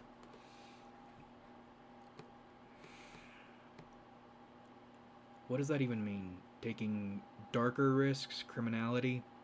It doesn't feel like criminality. I mean, this would kind of connect with the point I was thinking earlier. The answer is to be more aggressive, or lean into the uglier side of things, but I don't know. What what risks to take? So if I'm not mistaken, that should be air and earth, right? Yeah, because the empty triangles are fire. Yeah. So the empty triangles are fire and water. The triangles with the bars in them are earth and wind or air. That means earth and wind. Earth and wind. That makes me think desert. But I mean, what is there to harness in a desert? Wind, maybe. It feels like renewable energy. I've been fascinated with renewable energy lately, not in a green freak sort of way, or in a global warming is gonna kill us all sort of way. You know, because good, really good, fuck us. But the fact, these are not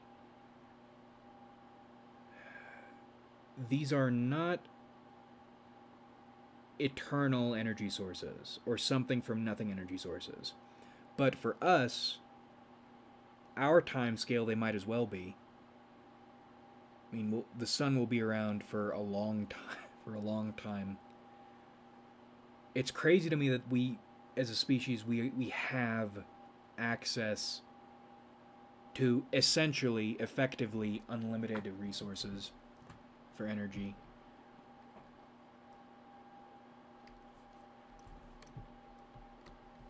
Let's go plant that seed.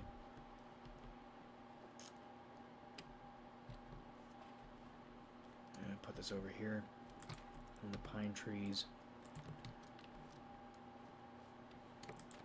I've been hankering to do stuff and build stuff lately. But the problem is finding something to build. But that's the whole reason we draw the card, to try to figure this shit out. Let me put this down. Well, we'll keep thinking about it. It felt awkward to ask, but I am interested. Yeah, go ahead and ask. You're welcome to. That'll give me an excuse not to need to dwell on the fact that I don't really know what that one means. Or maybe I'm missing something. It's not allowing itself to be super clear to me. Tarot is one of the only things I really like. So, yeah, go ahead. It's more than happy. Literally. So let's put this in here. Let's go check the fish again, actually.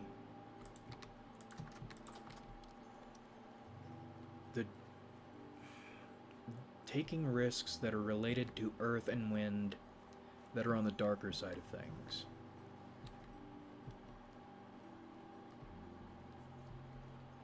I mean, what's out in a desert? Deserts scare me. I mean, well, they don't scare me, I should say. Deserts make me really uncomfortable. Because I'm so used to living in flatland, bayou, swamp hell that deserts just look like... they don't even look real. They look fabricated because there's nothing in them, and they're just huge, and it looks like they were made with a paint tool. They're really unnerving. In a cool way. I mean, they are cool, but they do make me very uncomfortable, deserts. And there is a lot of earth and wind in deserts. I mean, what kind of living is there to make off a desert? I wouldn't mind doing an Art Bell style show or something. Art Bell style show or something. I love that shit.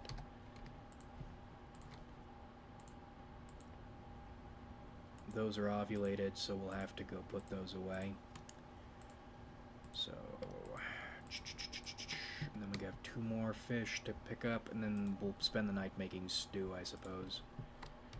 Clean this up before the monsters come and get us. What the hell is in a desert? Or what kind of risk is there to take in a desert? Because it feels like the vibe I'm getting is desert at night.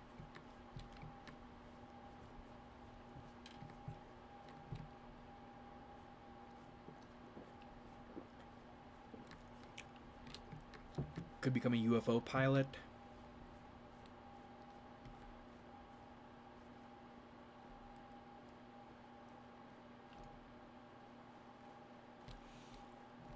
That doesn't look good.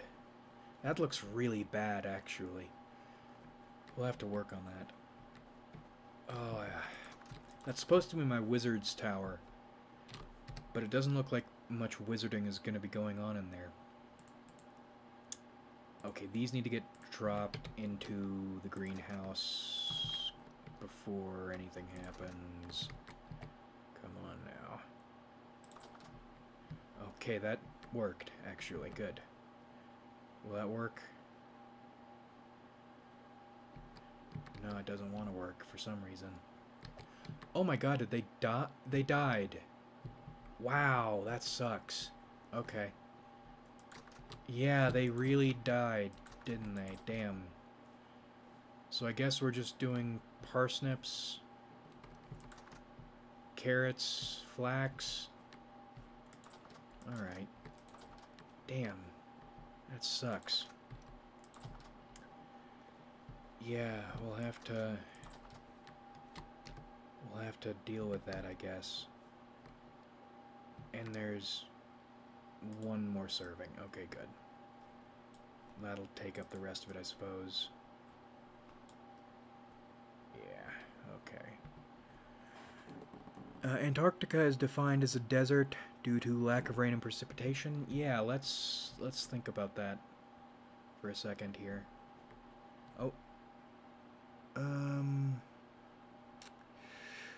Okay, hold on. Earth, in my mind, is rigidity, change, contradictory concepts. In my mind, maybe doing what the dead did, but in your own way. Doing what the dead did. Earth, in my mind, is rigidity and wind is change. Contradictory concepts entwined with a darker tone, so with a risk in mind, maybe doing what the dead did, but in your own way, the dead. The dead. Which dead do you mean? What the dead did? Antarctica. I didn't know Antarctica was defined as a desert. That's interesting. I am fascinated with Antarctica. That is a fascinating place.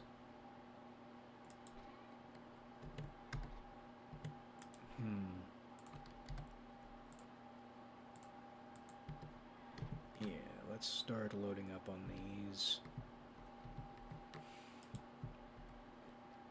So so we have Antarctica. If Antarctica is on the mind, and it is a little bit, it's what's in the brain. The brain vision is des cold, and you were right about the Antarctica. That would track with what was in my head. Cold, desolation, landscape.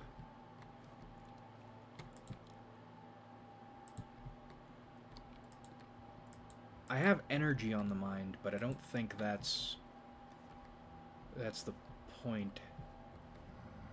Man, they are really trying me today. Yeah, so we'll spend the night making stews. Let's see here. I've been thinking about, well, no.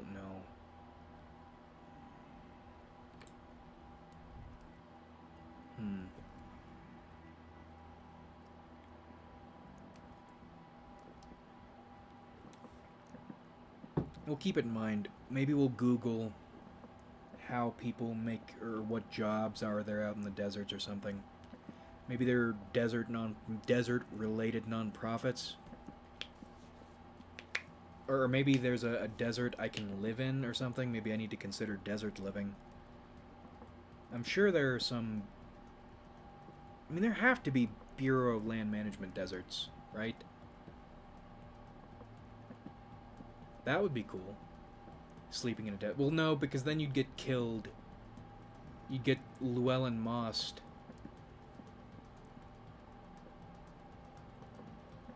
I don't know if it's better to... In terms of sleeping in the middle of nowhere, if it's better to sleep in your car or to sleep in the wood, deep in the woods. Because knee-jerk reaction, you'd think desert, but you're really out in the open in the desert, and you're also all alone. That's really risky.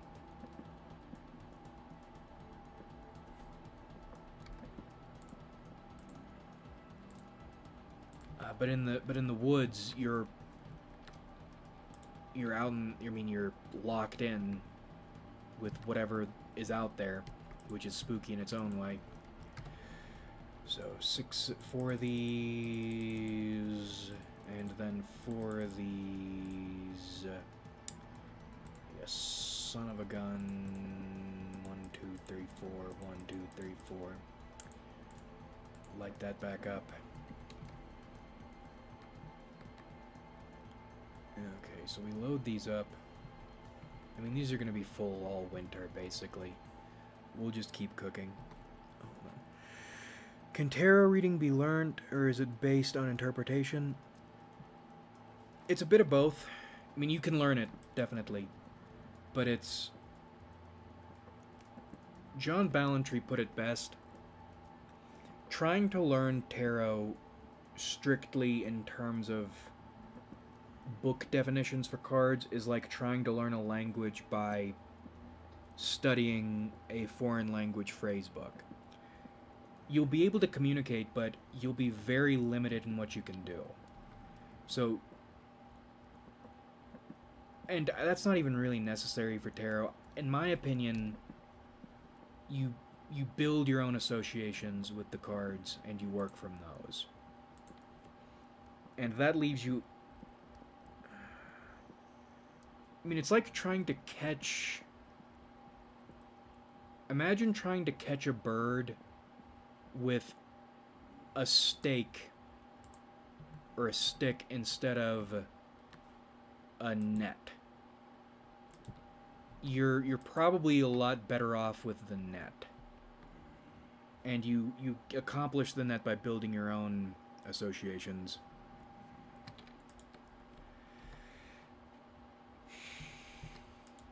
Let's see here. So 4 more. Continue making turnip stew.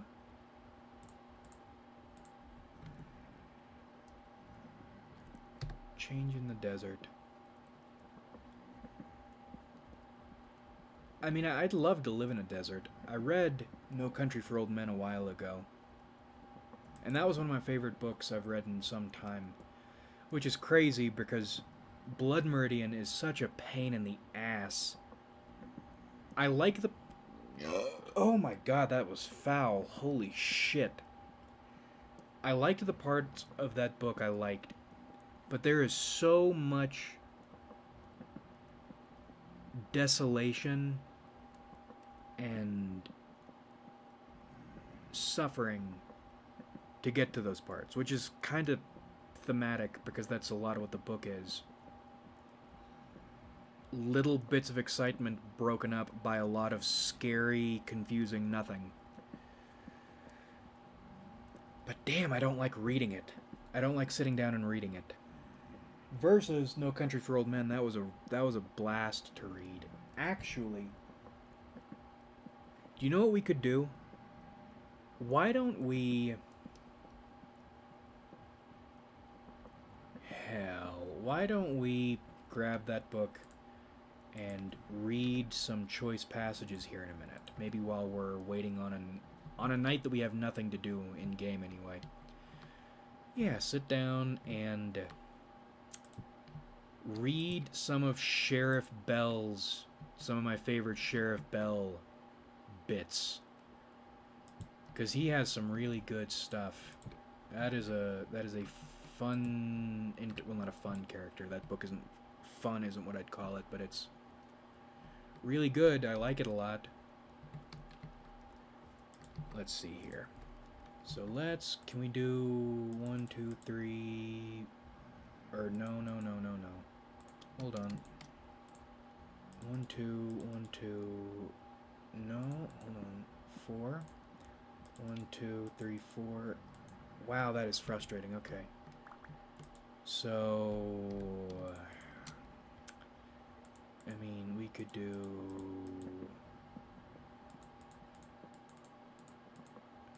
Yeah, why don't we just do it that way? Yeah, it'll be kind of useless, but we'll have some food. Okay.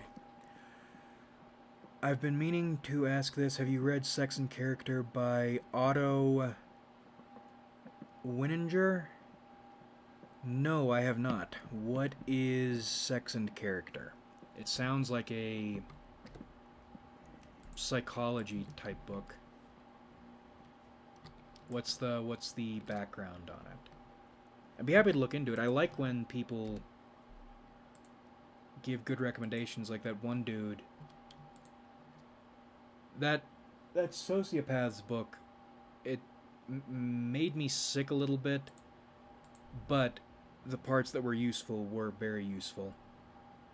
So yeah, recommendations are cool. Let's see. How long? Oh, no. I fucked that up. Damn it. Damn it. That's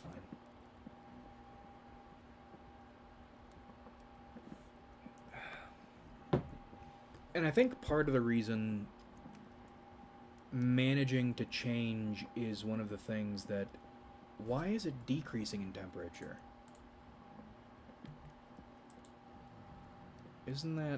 Shouldn't it be increasing in temperature? Hold on. That's bullshit. Oh, because there's no recipe. Right, okay. Didn't even read that. Alright, well, one thing of stew and then we're fine. One of the things... What was I talking about? What were we talking about? The changing, right. One of the reasons I think being able to change, aside from the fact you know that you're more likely to be able to stay alive if something goes wrong, or when you find yourself in a thought pattern or a lifestyle that isn't working.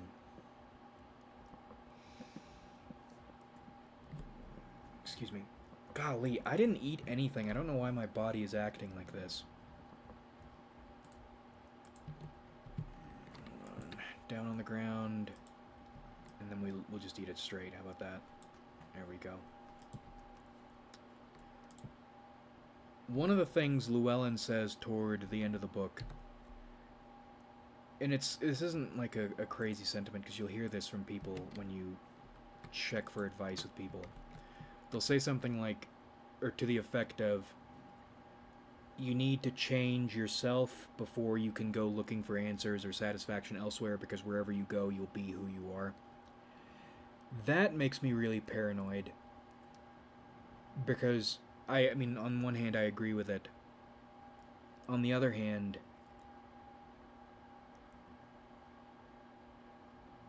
if you'll never find something different externally, because you need to change internally, but you don't have absolute Shogun authority control over changing yourself, because you need to wait for these divine moments to make any changes stick. That's really distressing, because your ability to do or to be other is not something you have total say in, unfortunately. We will meditate. I don't like the mask, but its potential warmth. Or, actually, are my clothes hurting? No, they're still in pretty good condition. We'll have to repair them here soon, though. What time is it? 23:55.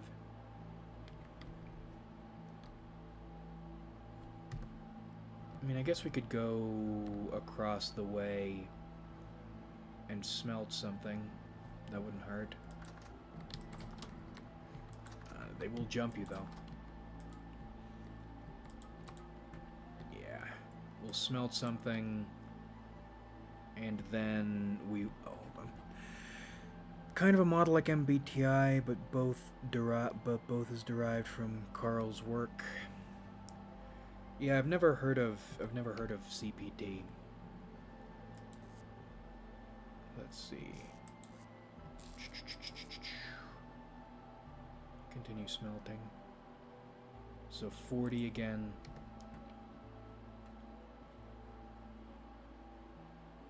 Yeah, we'll do 40. We'll read a little Sheriff Bell, and then we will maybe draw cards, draw another card or something.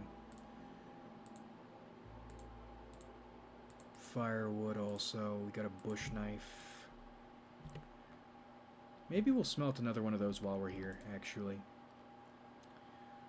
So that would be 20 more in total. Broken up by 5. Yeah, there we go. So we'll put these down here.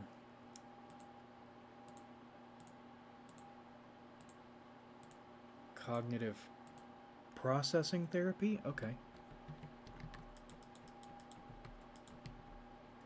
Yeah, for the most part, when it comes to typology, I stick to cognitive functions and Enneagram, and that's about it. I'm curious to know if others...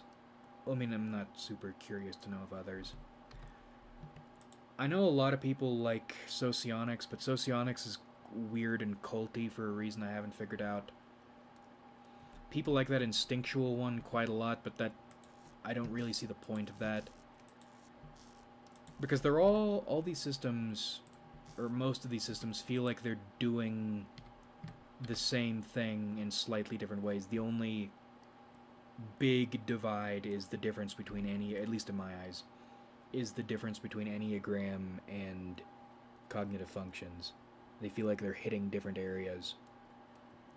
But I never, even with Enneagram, I got into that only a little bit.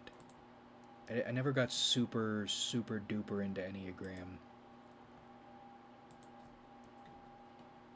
But, I mean, at this point in life, I think I've gotten everything I needed to out of typology. Or I don't think there... I'm sure there's more to learn. I mean, it's a good framework, but I don't think at least for me, the groundbreaking stuff is in typology anymore. It's elsewhere. But it's been a while since I've had a shiny new system to screw around with. Or I mean, shiny new system to screw around with. There are tons of systems out there, but I mean ones that smell the way they're supposed to. Not too many of those. I haven't had a passion in some time. Sociopaths, or ASPD, that was my last or most recent passion. But that was kind of short-lived. I'm still interested in sociopaths, but I don't really have a reason to be interested in them now. They are good mascots, though. I dig them pretty well, especially the ones who are, for whatever reason, allied with you. Well, not for whatever reason. It's, I mean, I get it, kinda. That was what we were talking about last time. And I think the Dominion card pull was pretty on point, actually.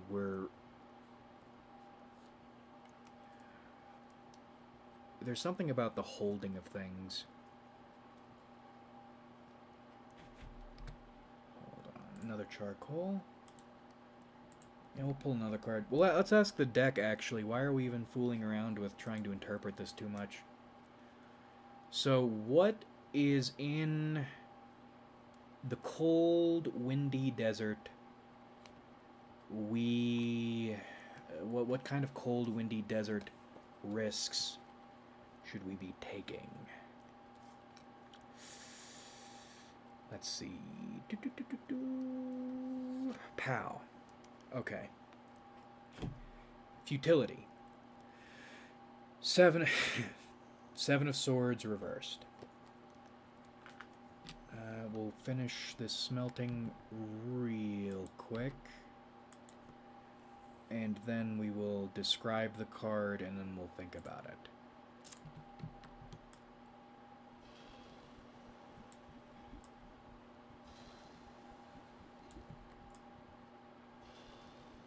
Okay, so put that down. Alright, now we can chill? Yeah, let's see here. Hold on. Where is the... Nope, that burned. Never mind. Okay.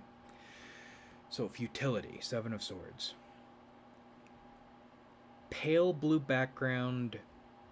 Has a sky, airy feel to it. A few stars on top of it. They are rigid looking, they are pointed, but they're made of overlapping fins like you'd see on a top or on a windmill. And usually for me, these represent order, clarity. Then you have one primary sword with the symbol of the sun at its hilt, or at its pommel, facing upward, and its tip is almost pointing the symbol of a crescent moon toward the top.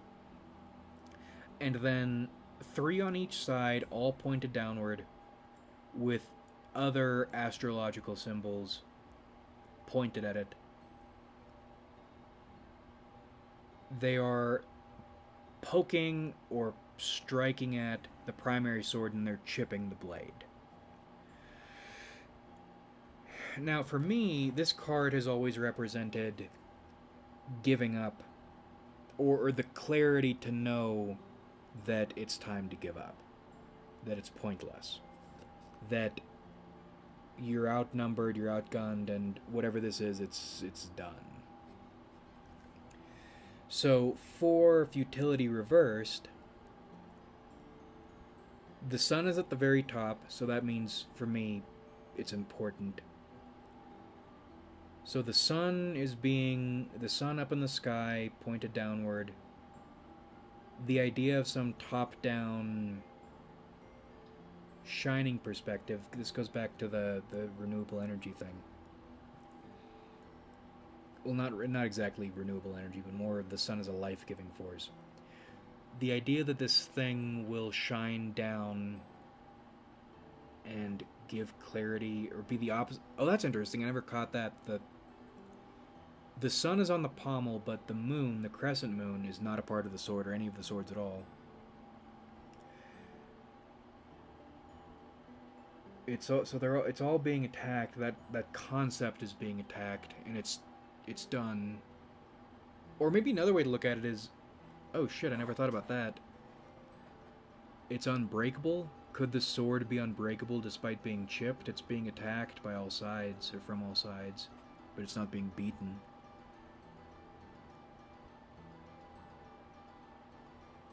Huh. Maybe it's a metaphorical desert.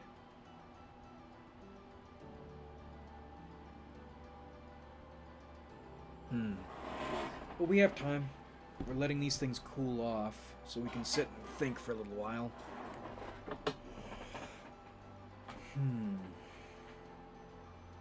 Being attacked. The sun giving up.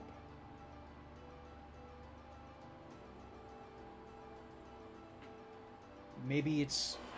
we need to give up on the idea of finding one central solution. Give up on the idea of looking for a single cure-all, like any one thing will fix this. That's probably part of it, but I don't think that's it.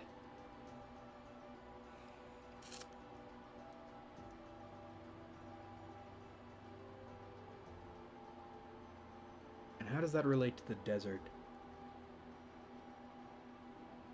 The cold... And what does it mean that it's a cold desert? Freezing, yes. Some kind of irony there that you're freezing to death in a place mostly known for or characterized by its heat. An ironic wasteland. That is what the United States is at the moment. Culturally, I mean.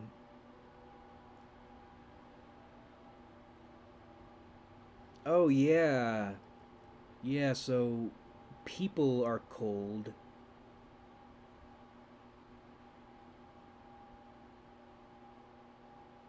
People could be the cold wasteland. Or at least, maybe not, it doesn't feel like people. It feels more like the fabric of the nation is a cold, ironic wasteland. So,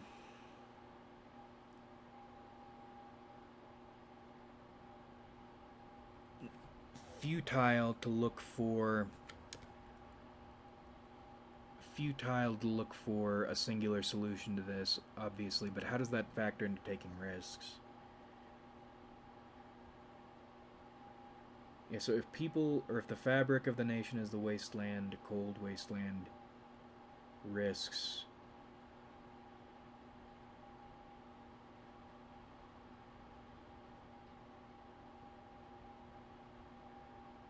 You shouldn't be trying to...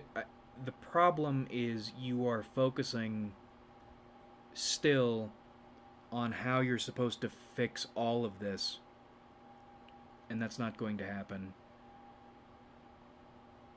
So you need to look for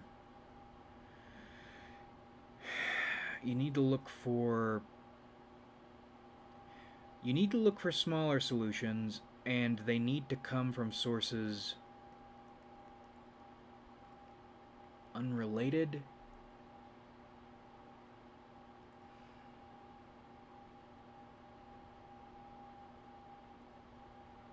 I mean, that feels tacky. Taking small and varied risks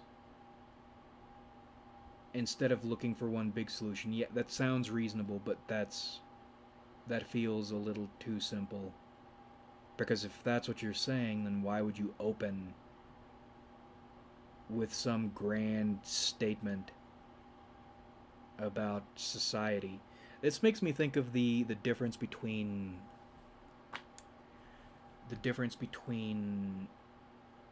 I've never taken psychedelics, but it sounds like the difference between psilocybin and LSD or something like that. Psilocybin is supposed to be really grandiose, right? Why would they open with this big grandiose message? Let's see. So that's cooled down just enough, thank God. Oh, hold on, comments. The core idea of the book is everyone's a mix of male and female.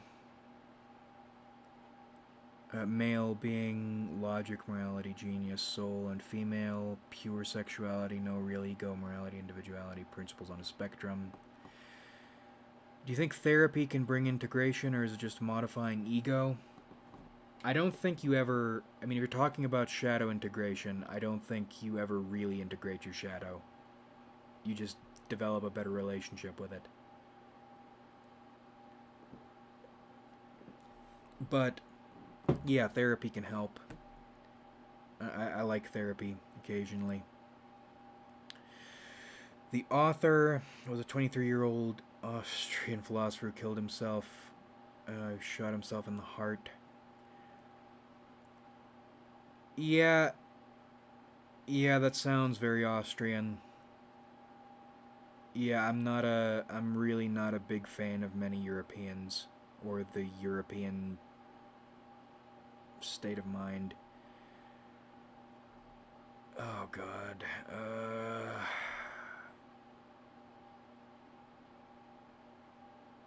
Yeah, there's not really anything more to say about that. Yeah. Oh, hold on. Let's make the bush knives, and then we'll go back to thinking about... What the fuck? What are you doing? Oh, no, those are ropes. Those require ropes to make. And I don't think I have any ropes, do I? I might not. Okay, so we'll go back there and put those away. Shit. Motherfucker.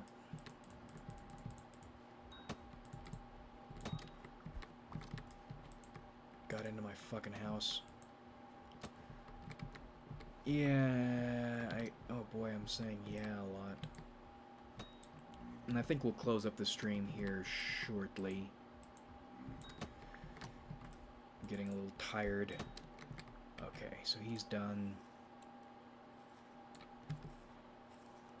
The futility...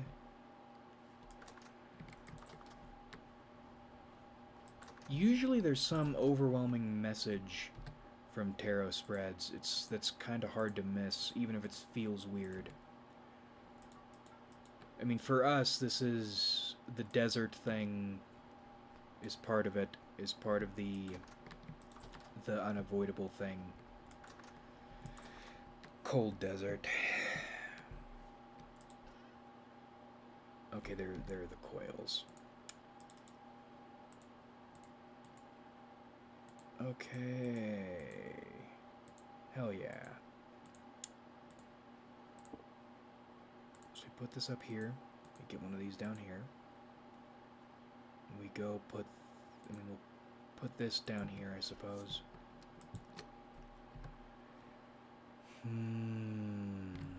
We gotta put the charcoal away, too. Taking risks, the futility. Maybe we're I mean, maybe that doesn't feel like the message, but the idea that you're supposed to do something that feels utterly futile. But the thing about that is, if it feels utterly futile, then you're not gonna... that's probably not gonna be the way it's communicated. And frankly, it's weird thinking about this, because... It's less trying to figure out what you should do and more trying to get a read on what's coming your way. Hold on. Is this a typical time you stream? Because I'd like to tune in again. I don't usually stream. This is more of a random thing, but yeah, typically it'll be at night, middle of the night. If we do it again in the future. I mean, maybe we'll stream a little bit more tomorrow or something, I'm not sure. We'll see. Yeah, I think we'll cut it here. I'm a bit tired, but yeah, thank you everybody for coming out. Good time, and enjoy your evening.